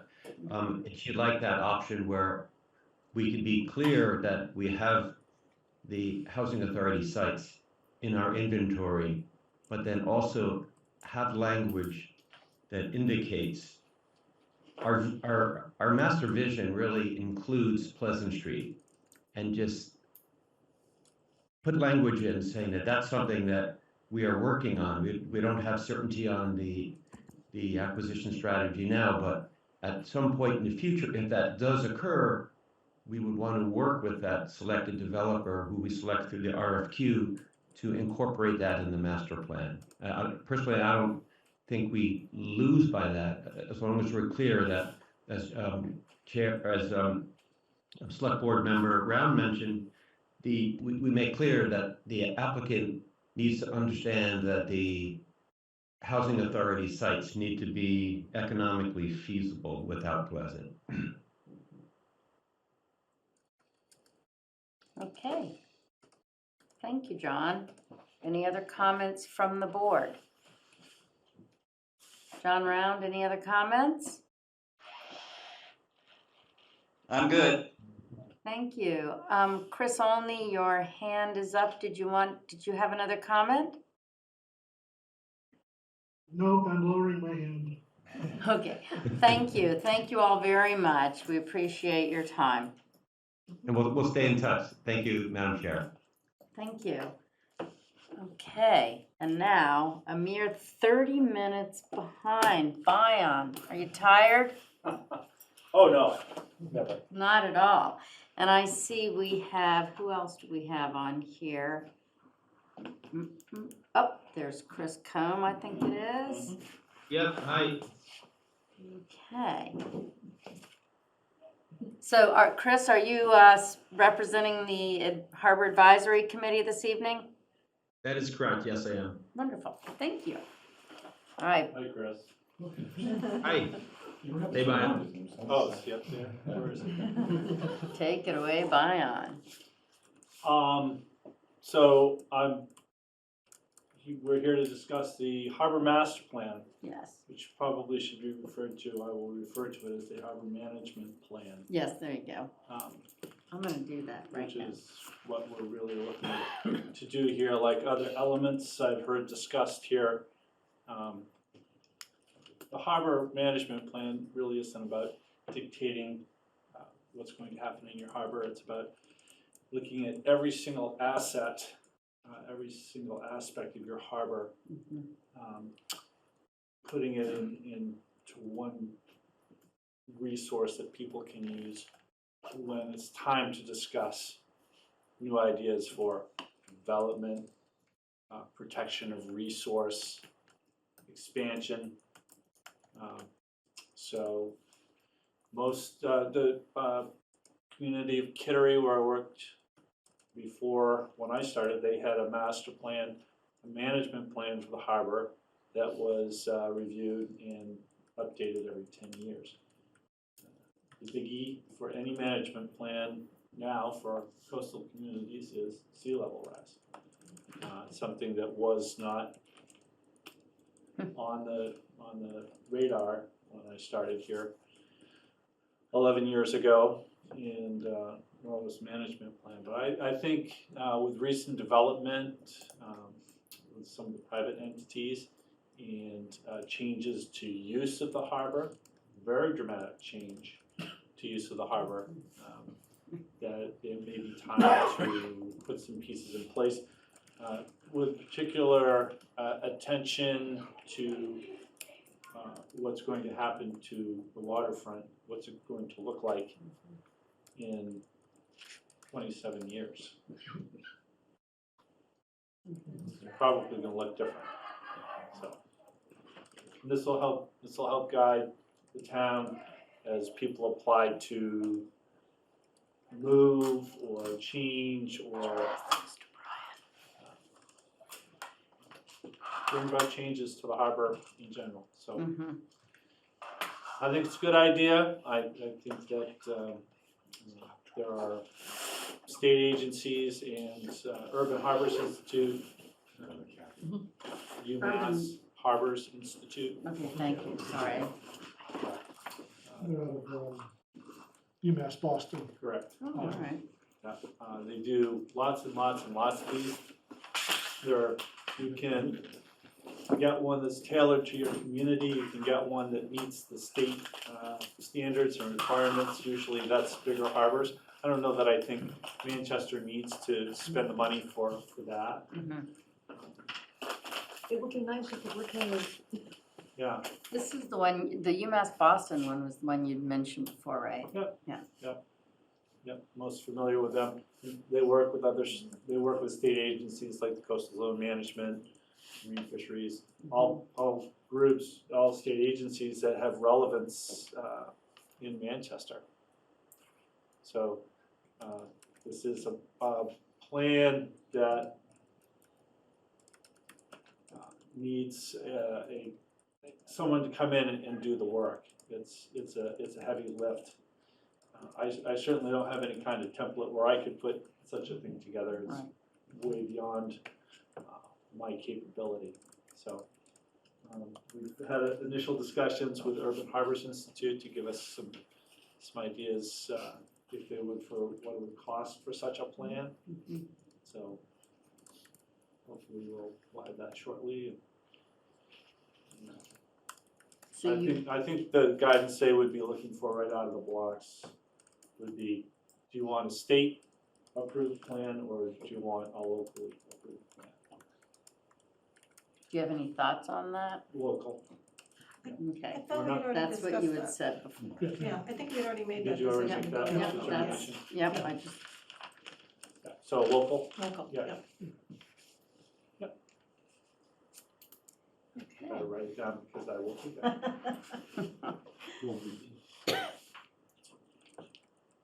And we've had some discussions with the HAC, sorry, Chris, I'm looking the wrong way. And we'll have more discussion on it. I think it's on the agenda for this Wednesday. So. Chris is nodding. Okay. I believe it is, yes. Yep. Yep. Okay. So I think it's fair to say that the HAC doesn't want to be the lead on this? No, they don't, but there are members of the HAC who would be willing to work with the steering committee or group that would. HAC really works closely with me in day-to-day, month-to-month, year-to-year, and not the bigger planning things, so. So are you requesting that the select board stand up another task force to oversee the harbor management plan development? I think so. Okay. So I'm not a big fan of having two committees in the same purview. However, I'm also not a fan of asking people to do something they don't want to do. So It actually sounds like it's two different avenues as opposed to actually being one avenue. I Well, think- that's what I'm getting at, Yeah. is you're gonna have two groups kind of tinkering in the same harbor, I'll say it that way.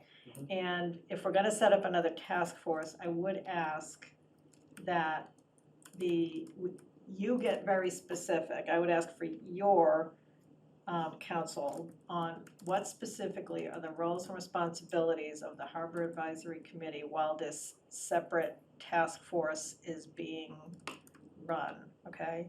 Because you're gonna get pulled in a lot, you're gonna be in those other meetings, what is it that you need Harbor Advisory to do for you while this other task force, right? I think the Harbor Advisory Committee keeps on with its current task. A member works with this other group and can report back. They can, Right, whatever it is, I don't wanna get into it here, but whatever it is, I would just ask for a written clarification on what the HAC is gonna do and what this other task force is gonna do. And I think it would also make sense just to clarify any boundaries between this new task force and that coastal vulnerability steering committee we just talked about. I know that they're gonna be hitting each other, but they shouldn't have any overlap, but we should just really make sure roles, responsibilities, deliverables are clear, so that there's no confusion. Well, and Chris is also gonna be on that one, coastal zone Yes, I am. management. Yeah, so- Right, so we just wanna make sure things are clear and it should be in writing. Chris, one moment, if I could, please, first, I just Sure. wanted to clarify so Bion, am I hearing correctly that what the Harbor Advisory Committee, and it's how it works with you or supporting you, is narrower in scope than what we're looking at with this harbor management plan. Is that why they, So the Harbor Advisory Committee, from my perspective, works with me to bring to you how we run the harbor, day to day, Yep. week to week, Yep. month to month, year to year. that's what, okay. Harbor management plan is, it's a tool that the town is going to use, and the HAC is going to use, and the harbor department's going to use as we go forward, day to day, week to week, month to month, year to year. I think also that this new group should have a very specific sunset Yes. for just being. Right. Once this plan is in place, that committee should dissolve. Absolutely. Yeah. Have we heard has the Urban Harbor Institute, do they have any idea as to how long? A year to 2 years, depending on what level of plan you're looking for. And I apologize, I know you've answered some of these questions. That's all right. I'm just, yeah, I don't remember anyway. thank you, you're very nice. Chris, I'm sorry, was it you wanted to say? No, it's okay. Bion answered it. Oh, well, there we go. Sorry. No, it's great. You did a better job than I would have. I wanted to ask you, Chris, how many members of the Harbor Advisory Committee would be interested in being involved with the task force? I'm not sure exactly. That'd be a better question, I think, for Bion. I definitely am interested, but.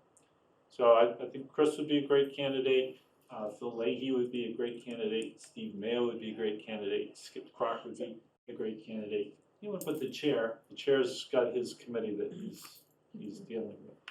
Yeah. So I think it would be fair to say that if we're talking about a task force, though, that there are other boards and committees that, Absolutely. so maybe if you're gonna be discussing this Wednesday night? Yeah. So maybe you could come back to us with a proposal, what are the roles, or what boards and committees, just like we did for the other one, right? What boards and committees need to be represented as part of the core team, if you will, versus just an ancillary approval, after the fact or something. So just clarify, once again, it's clarifying roles and responsibilities, who needs to be on the core task force versus some just check-ins you might do with another team. Keep it as small as possible. And then, I would think we'd review that list after, just like we did the other one tonight. Well, we'd be looking like an at-large, couple of positions, for instance, a couple of. Well, I would citizen- think, private you know, citizens. you need- I've got a couple of names in mind. You need someone from, I would think, the business community, they're along the harbor, right? Well, safety, we have, yeah.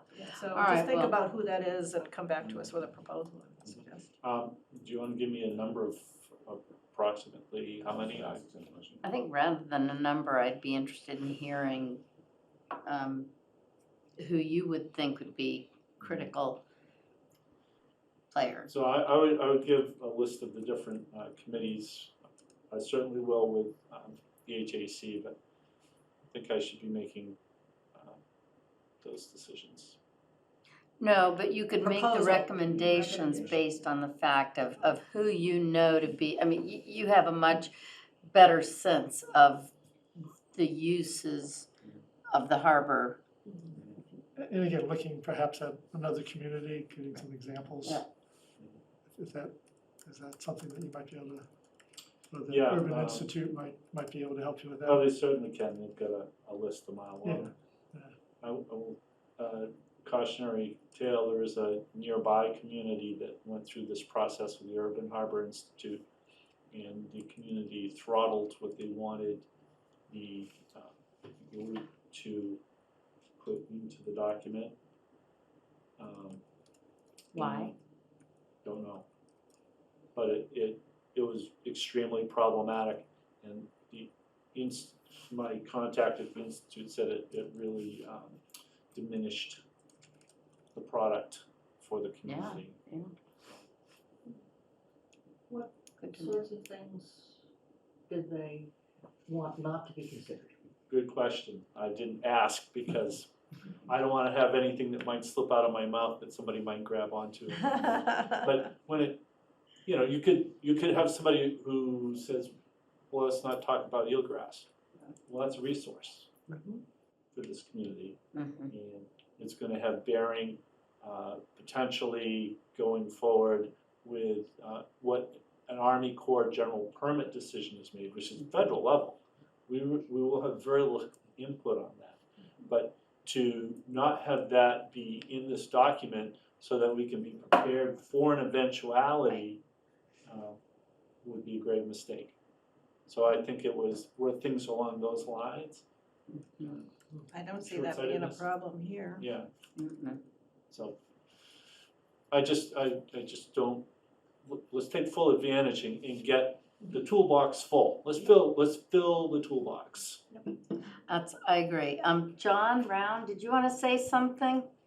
Yeah, I've got just one question for Bion, if I may. Bion, do you have an opinion about who would chair this committee? Nope. And I'm not talking about specific individuals, but I mean where they're coming from. And I know that in the discussion earlier, I don't have in front of me, but we speculated about where the various members might come from, including, I guess, a couple of at-large people. But what's your opinion about who should be chairing this? My opinion is that once the groups are identified and individuals from those groups are identified and they all sit down for the first meeting, that group then decide amongst themselves who that person should be. Okay. I mean, there's a trade-off there. I feel that perhaps a harbor advisory committee person should chair it, but also there are certain skill sets that are involved in chairing committees that there may be other people that are better suited for that particular role. And until you know who you're dealing with, you can't really know. I think the bulk of the heavy lifting for this project will happen with whoever our contractor vendor is. They're going to do the heavy lifting. Our role is to provide information to them from our different committees, from our different end users, at-large people, to this, if it's, we'll just, for the sake of argument, say it is Urban Harbors, all of us bring our individual knowledge to share with them. So. Sounds good. Yeah. All right. So we'll hear back from you? Yes, Wonderful. thank you. Any questions, anything else? I don't have any questions. Chris, any questions from you? Colin? Nope, no questions. Okay, well, thank you very much. We'll be seeing more of you and other committees. Yeah, thank you very much. Thank you. I'll see you Wednesday, Chris. I hope your cold is better. All right, yeah, I'll see you Wednesday. I do too. All right, bye. Thank you, Bion. Have a good night, everybody. Sorry to hold you both up. What's another hour and a half ride home or whatever? Okay, next up, we have the Regional Dispatch Outreach Plan discussion. Well, we're still about 30 minutes behind. So as indicated, we've gotten things underway, we've updated the website. Last week's cricket article, a similar article in the Gloucester Daily Times. Tiffany can push some things out on social media. We're anticipating having someone from the North Shore Regional Dispatch at your next meeting, and then also have an open house at the center shortly after that. Right. So those are some of the elements that are in place. I certainly welcome any other thoughts or suggestions that you might have as we continue to roll this out. I think in addition to the open house at North Shore Regional, I wonder if we might have sort of an opportunity for people to come in and ask if Allison will be here in person at our next meeting. If that's possible, maybe let people know they can. So outside of the meeting, you mean, or? Well, Sort of more Probably, informal. yeah, now, yes, it would have to be a separate, even if we could do a little bit before the meeting. Sort of a meet and greet here. Yeah, yes. What do you think? We have cookies. Would you like cookies? Or you know what else we can, Girl Scout cookies are for sale now. Brian, you're our outreach. You go I'll get them. supply Girl Scout cookies. Actually, that's a good idea. Food always helps. Yes, it does. Okay, that was my only thought on that. Sorry, can't hear out of this here, so if somebody said something.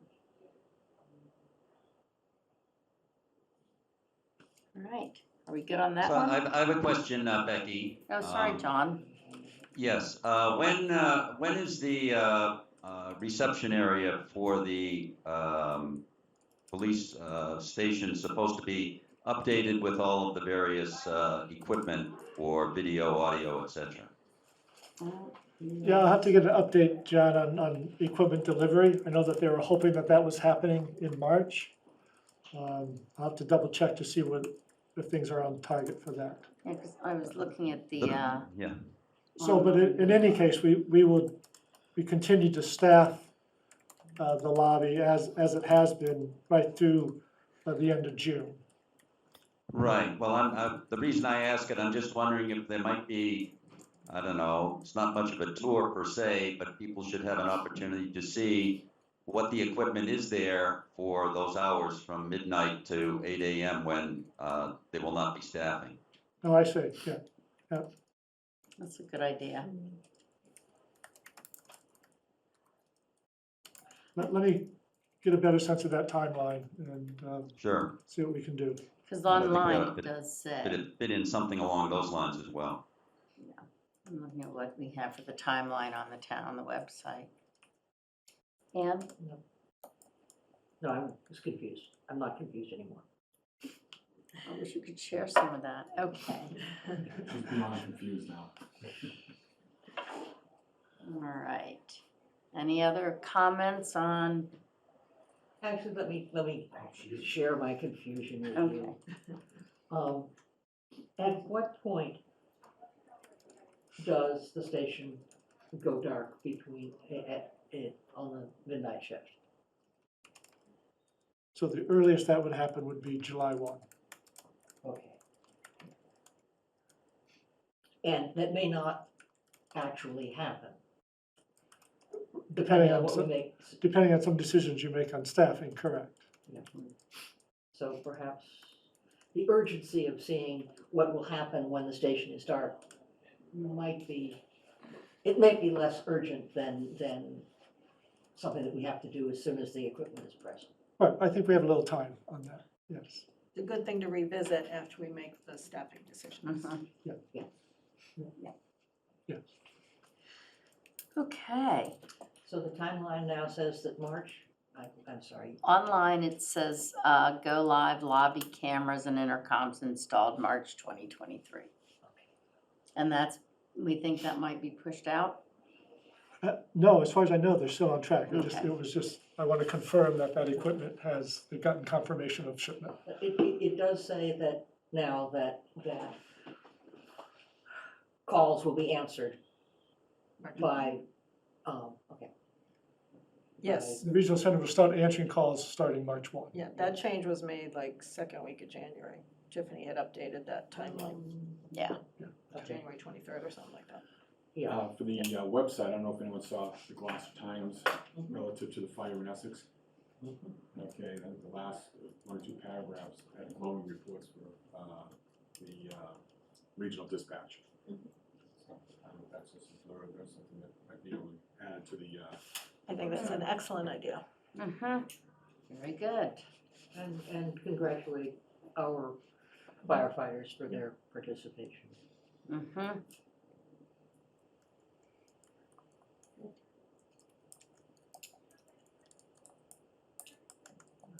You have all that? Yep, I'm good. All right, now we're up to quarterly review of RAG. Todd was on earlier, I think, just for don't know. Anyway. Todd was on earlier, Oh. but, okay, so. Let's see.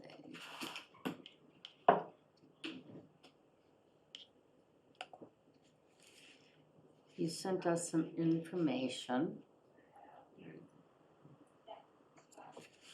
So a few highlights of the last few months in terms of what's been happening.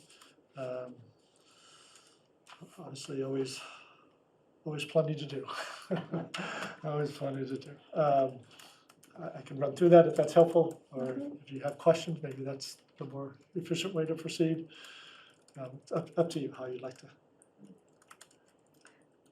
I don't at this point. Brian? Everything seems to be all right. Ann? No, I'll go last because I talked too much last time. People weren't happy No, you about don't. that, so No, I you will didn't. go No, no, last. It's not gonna stop you from talking, no. What do you consider your most critical problems at the moment?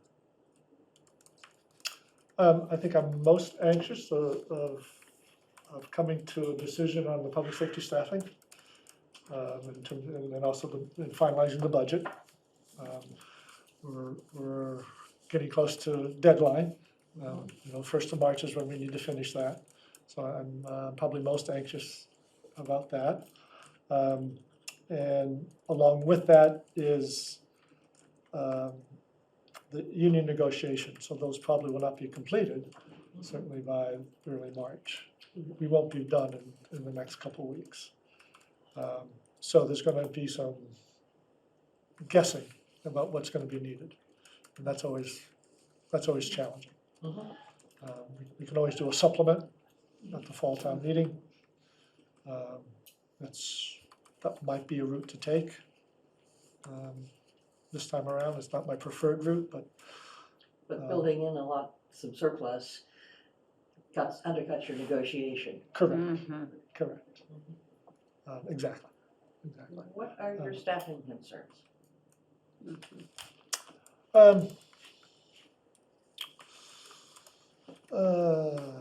Staffing concerns.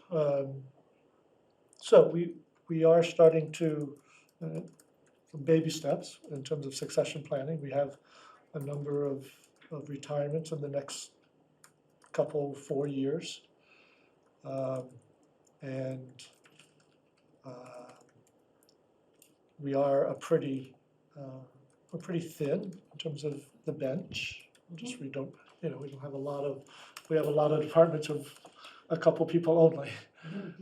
So that makes it challenging to find good replacements going forward in terms of You in-house. don't have a lot of lieutenants who want to be. Correct. So there's a lot of concern out there in the municipal world, as there are in the private sector as well, in terms of hiring and finding good candidates. A lot of towns are going a long time in their searches.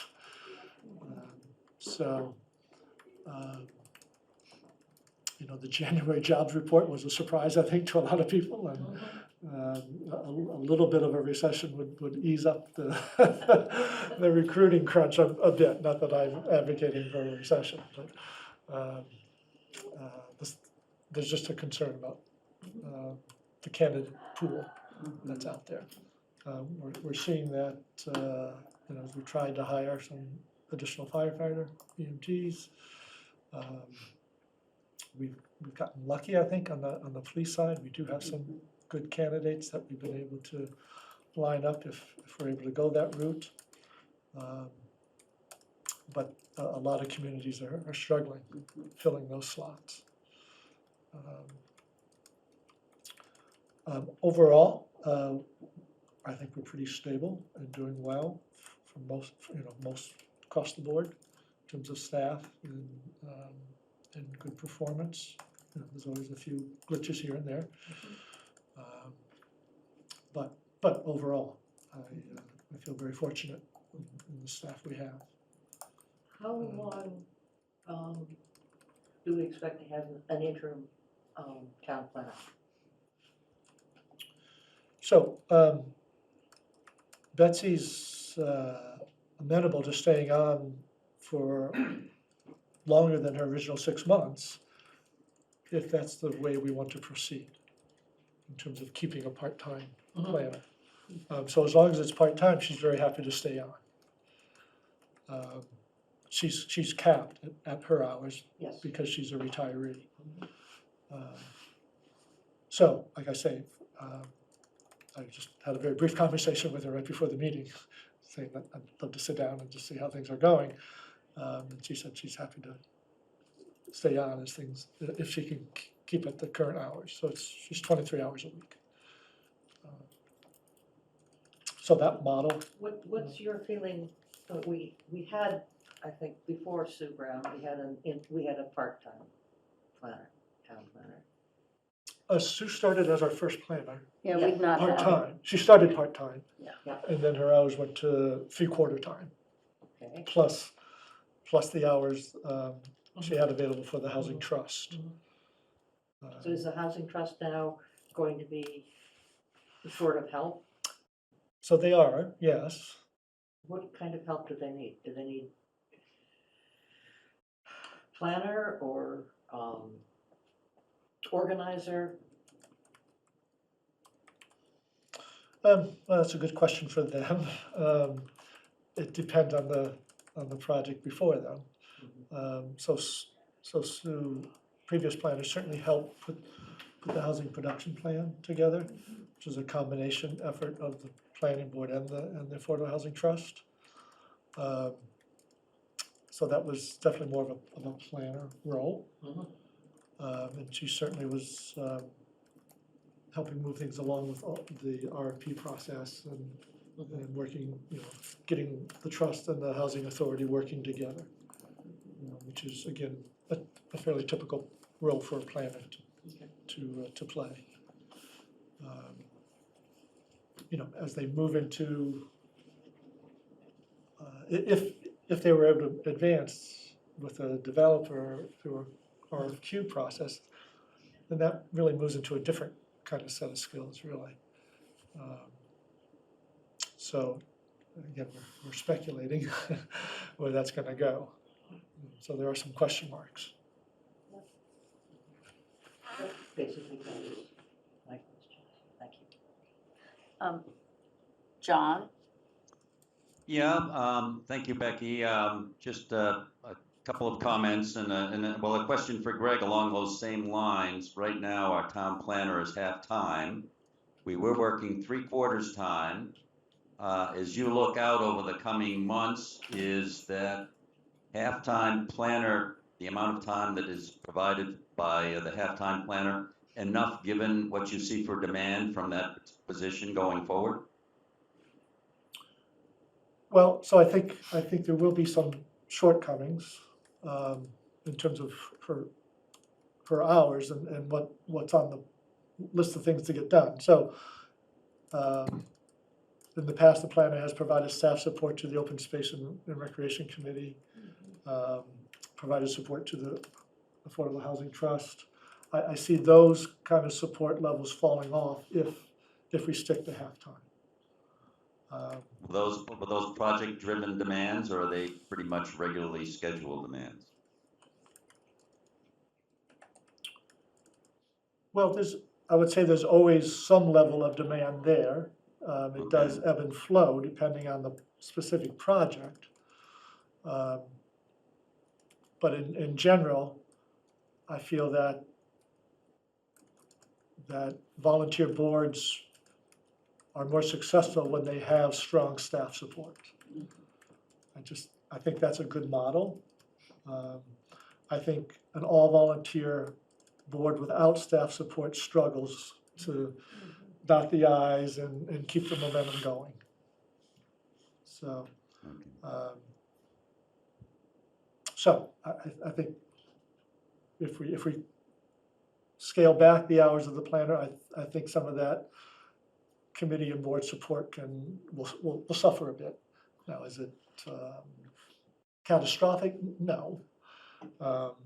We can get by, but you won't get as much productivity out of certain boards and committees because of that.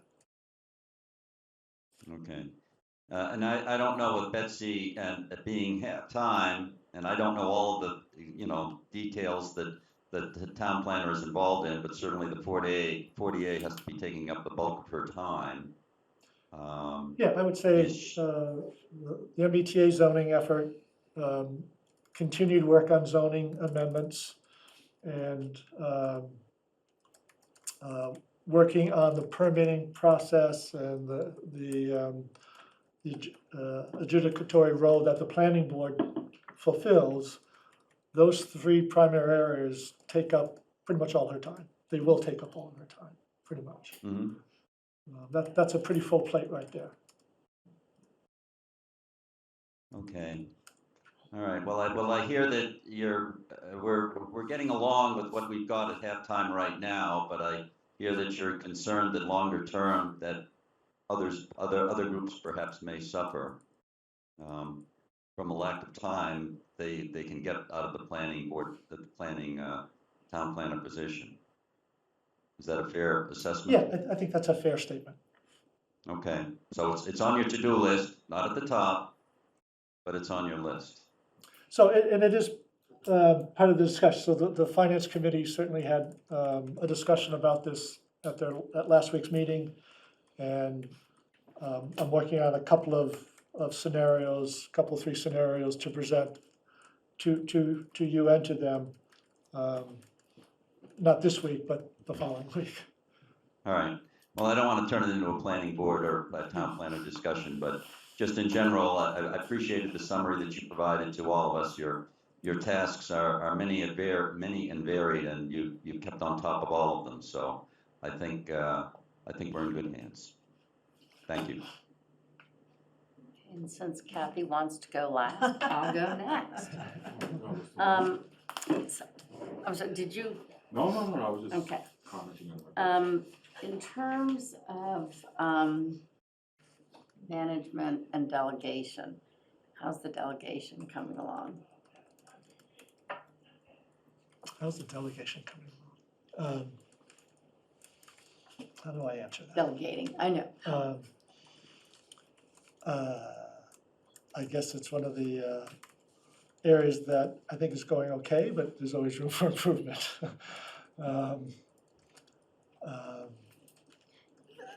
The reason I'm just, are there specific areas that would help you with everything you need to get done if you were able to delegate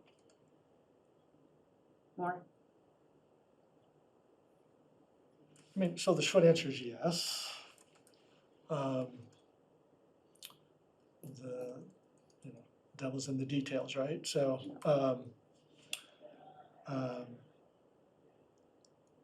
I would say everyone has a very full plate. Okay. Well, that does. And so asking people to take on a special project or two is a challenge, because they're very busy with what they're already supposed to be doing on a day-to-day basis. So we do struggle a bit to create time and space to take on those new projects, and to carve out space to look ahead and think how we could do things differently. We're so busy sort of doing the day-to-day that you don't have the luxury, if you will, of stepping back and saying, how could we do this differently and actually free up some time? Yeah. So that's a bit of a conundrum that we have. Is that something that is because stems from required documentation of things, or state, federal? No, Or is I it don't just think how we? I wouldn't really blame it on that. I just, when you look at our number of personnel, it's lean. We don't have a lot of bodies. I've always felt that towns in this population range are sort of an awkward size. Yeah. You know, so we're big enough to have all the challenges, but it's hard to justify a lot of staff when you're a town of 5,500 people. So it's an awkward size. It's, you know, so we towns of this size, a lot of towns this size don't have a full-time planner, for example. They have part-time building inspectors. And there's a lot of demands that are being placed on those positions, partly because of the community we are. We have a very engaged citizenry. The residents of Manchester, they expect a lot, which is good. They keep a very watchful eye on things, which is good also, but it also takes staff time.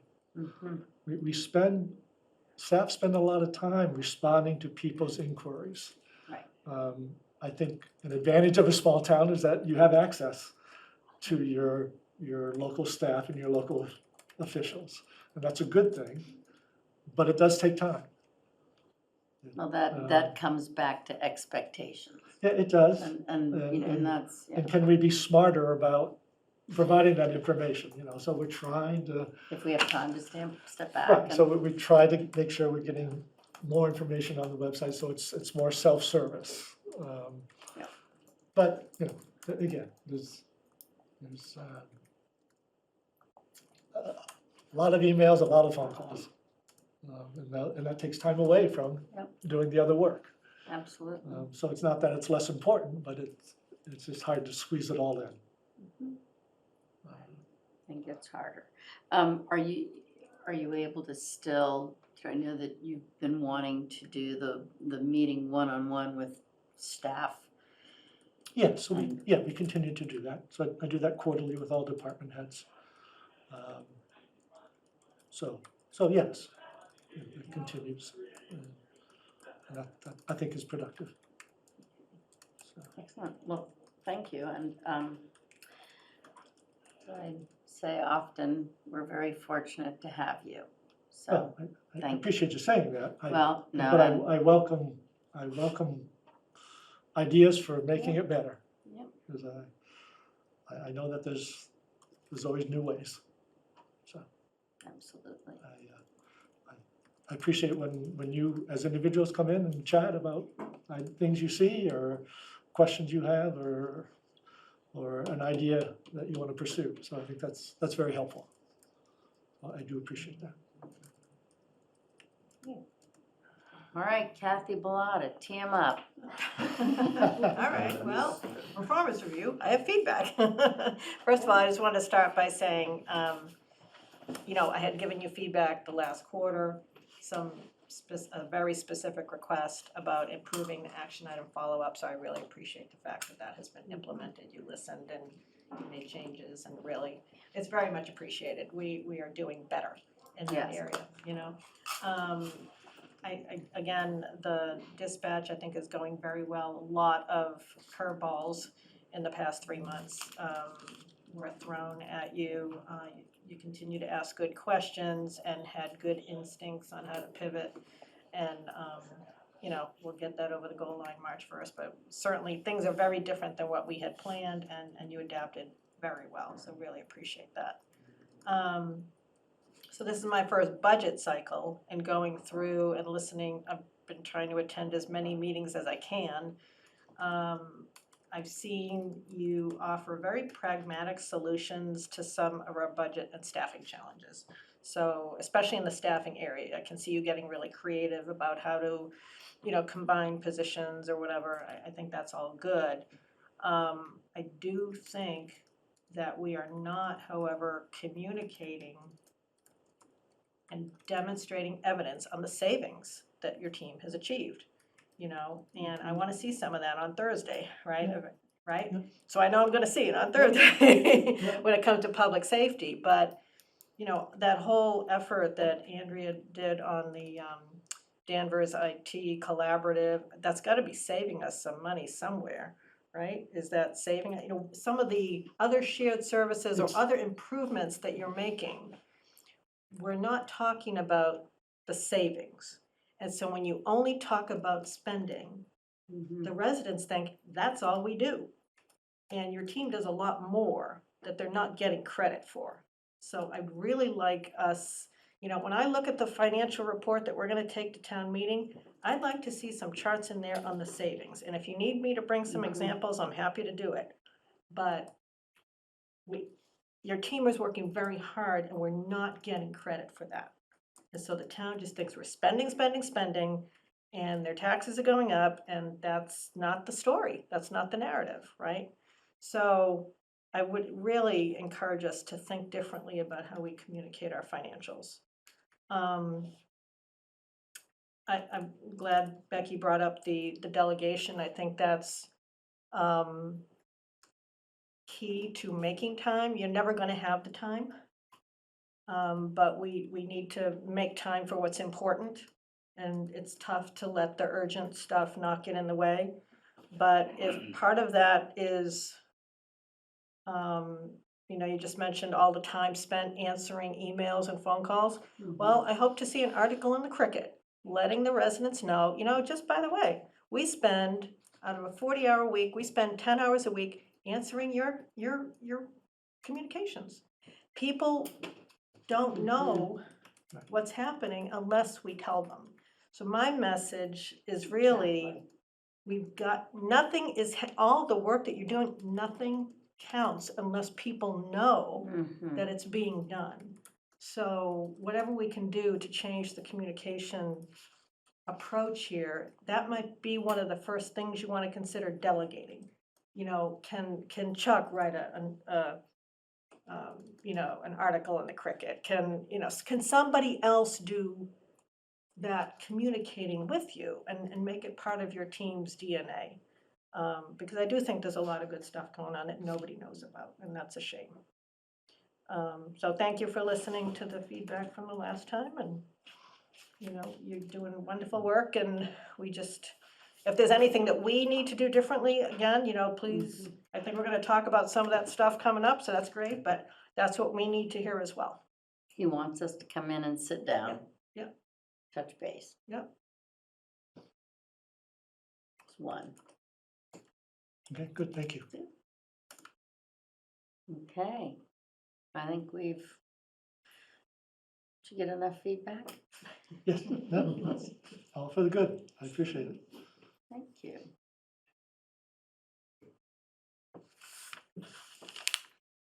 Okay, next up, town administrator's report. Okay. A segue into what Kathy was just commenting on. A while back, we had talked about what are ways that you might be able to streamline agendas, meetings. So I listed 4 possibilities here. One is in terms of the appointment process.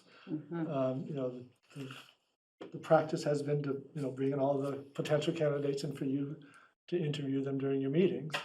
An alternative would be perhaps to have the board and committee chair, along with 1 or 2 of you, conduct those interviews and then give a recommendation at a meeting. So that would be one way to cut down on some of that interview time, which sometimes we've had quite a few candidates, which is great, but it does take up meeting time. So that's one. Tree hearings, by state law, the tree warden can hold those hearings. You do not have to. So you could delegate that to the tree warden. Already there. How was this done? Say it again. Well, the current tree warden. How would the current tree warden? Yeah, I haven't spoken to him directly about that. Listening to him at the tree hearings, he's very capable of seeing both sides of the question. Yes. Yes.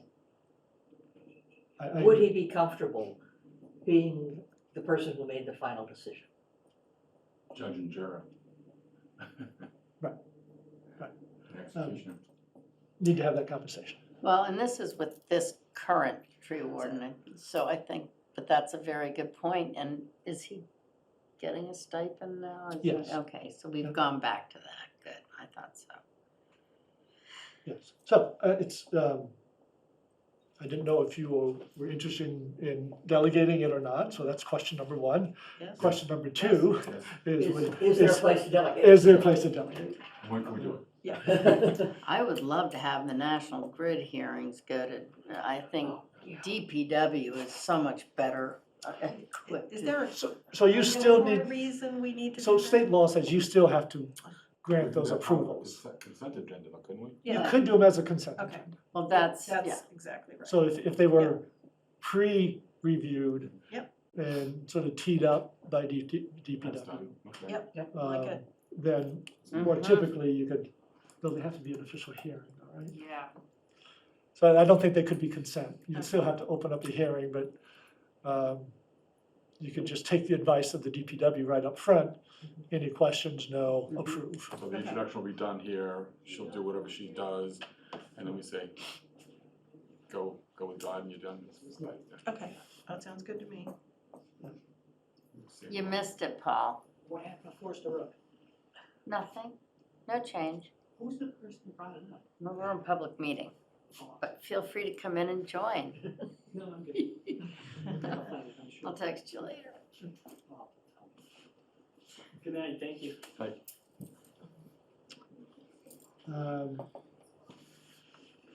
Oh, and then the last recommendations came, Debbie suggested this, that we could provide you with actual motion language. So, I love that. Yes, please. so I thought that was a good suggestion, and Yes. And it was Debbie's idea? yes. Oh, good, you can do that. I love all of these ideas. Shall I delegate? I love them all. The one thing I'm a little hesitant on is really appointee interviews. And that's simply because I figure if someone is taking, the time to put their hand up to volunteer, we could certainly, because usually it doesn't take much time, usually. So if I can offer, I think we're hoping to get more though with our open postings, right? So what could be a non-problem now, hopefully Yep. we'll have a good problem. And whether it's 2 members of the select board. Can't be or- 3. Or 2 members of the select board and the board chair, whatever, I think the recommendation before us is that it happen outside of this meeting. Initially, the initial recommendation, so. John, how do you feel about these? I have a little bit of a concern about that. I think that everyone on the select board should get to meet these folks. I think it just facilitates communication across all forms of government that we've got here. And I do think that it does not take a lot of time, but it does show that we're taking an interest in the fact that somebody's raising their hand. And we do need to get to know these people, because some of them will move into other positions within various committees, et cetera, and it would be good if we could put a face with a name. That's a very good point. And how do you feel about the tree hearings and National Grid hearings, getting those teed I'm up? fine with all of that. The point, will the tree warden take responsibility for that? Because now we're saying, hey, if people complain, you can't point to the select board because we're giving you that responsibility. That's it. As long as the tree warden is okay with that, I'm fine. All of these suggestions I think are great. So at a minimum though, I think what the board is saying is that we don't need to conduct the tree hearing, right? If there's hesitation on anyone's part, it's because we are concerned about where the delegation may lay, But I think that should not play into our decision to remove that from this deliberative body, okay? If, I think the tree warden, it's proper to set the expectation that he or she will do their job. And we hold that person accountable for doing their job. And I presume that's under your supervision, or is it? Is that It's under DPW? DPW. Under DPW, okay, so under Chuck's supervision, so, I'm confident that if we delegate, you know, in between you and Chuck, you will supervise the process and make sure that good decisions are made. If you're uncomfortable with that, then we need to understand that, but I think it's appropriate to remove it from a select board. Would there be? I don't wanna put it on to Greg, though. Well, it's under Chuck though, right? I'm sorry, Would Brian. there be an appeal process? Yeah. So then it would eventually, it could make it a way up Yeah, of this. I mean, that's appropriate, but. Allow that to happen. Sarah Mellish, you have your hand up?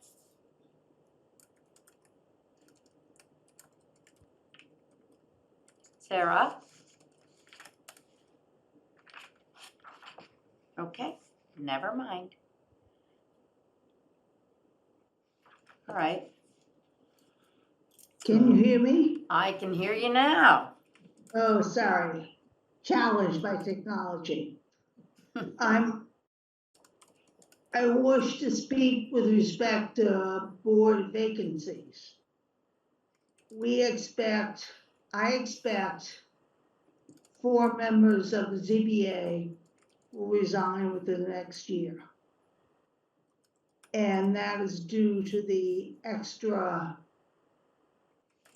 work required with the 40B. And we need to do something to advertise the positions and also to make it less onerous. Because none of us will be left Yep. if they all resign. Thanks. To that point. Thank you. Sarah, I had offered to, I was going to resign, but I offered to stay on if the board approves, move into an alternate position. And Sarah felt that it needed board approval, so at some point we can deliberate on that. Well, that is, you're already on, right? Is your time Yeah, I would just, coming? but rather than resign, right now, I'm a voting member, I was willing to drop back into an alternate position. Sarah wasn't sure if we needed board approval. It would, yes. Okay, so we can put down next, the agenda for next meeting. I don't know, or we can talk about it right now, I don't care. No, I can't talk about it right now So put because this on the you're not agenda. on the agenda. So we can't talk about that. I'll bring it up. Okay. Next meeting. Do you need any more information regarding the streamlining? Just if you have other ideas, I'm happy to, we'll continue to think of other ones, but Thank you, though. feel free to float your own ideas as well. Happy to listen to them. So moving on, just following up on the recent dog hearing, pleased to report that we've got confirmation that all the conditions have been met, and the monitoring is ongoing, but so far so good. Good. So I'm pleased to say that so far is a success story, which is nice. Glad to hear. And then sort of a fun one coming up. You may recall we received a grant for looking at off-season events, trying to bring some more traffic to the businesses downtown. And Tiffany Marletta has been leading a group of people exploring different ideas, and this idea of a skating rink in Masco Park. It's actually artificial ice. I'm still very curious to know what artificial ice it is. I was gonna say, what and is how it artificial works. ice? But- I actually have seen artificial, I went to a skating rink in Bermuda. Yes, And, okay, and it's plastic, yes. reasonably soft, but it. So if you seemed to fall, work it great. doesn't hurt so much? I Don't heard get us some, wet. it looks as if it hurts quite a bit when you, but yeah, They apparently do it all the time. Yeah, it is. Apparently, I never knew about it. It's new to me. Wow. Or was it the, what do they have at, Marketplace? in Market Linfield? Street, No. yeah, they have an ice cream. Is Yeah, that, they is that do. ice or is that, artificial? I don't know. I don't know. But so, I've seen it, but I That's haven't gone fun. on it, so I haven't. So if it's artificialized, then, because I was gonna ask, is this a next year thing? Yeah. Because the winter's like we're running out So of we're time, if it's hoping artificial. to do a pilot run this Yeah. March. Awesome, Or yeah, just because you wouldn't try have it to be out. worried about it if it's artificial. Right. Yeah, that's Right. awesome. Yeah, but March comes into, April comes into Little League. March. So it'll be early March. Yeah. Yeah, first 2 weeks in March is what they're thinking. Give it a shot, see if it works. That's great. And then You know, there's in the something that could- future, That would be very try fun. to do it a little earlier. Yeah. Would this be Yes. something, would this be something that might be an all-winter event? It could be, staffing it becomes a challenge. Supervision of some sort, but. I'm sure that Cheryl will be more than happy to delegate that too. So yeah, I was just at Market Street yesterday, so the rink was full. And it was like 50 degrees but Right. people were enjoying themselves. And they had a big tent where you could rent your skates. Right. Yeah. Right. It was very nice. You know, so a lot of logistics like Yes. that to work out, you know, is it just the rink or do you provide the skate rentals or not? Real skates? I mean, regular ice skates? I didn't go Yeah. up close, but they looked like regular skates. Very fun. I love Right. that. So anyways, I think it's a fun idea. Very fun. It's gaining some traction. The businesses, You did- business you can owners seem drive to be pretty example.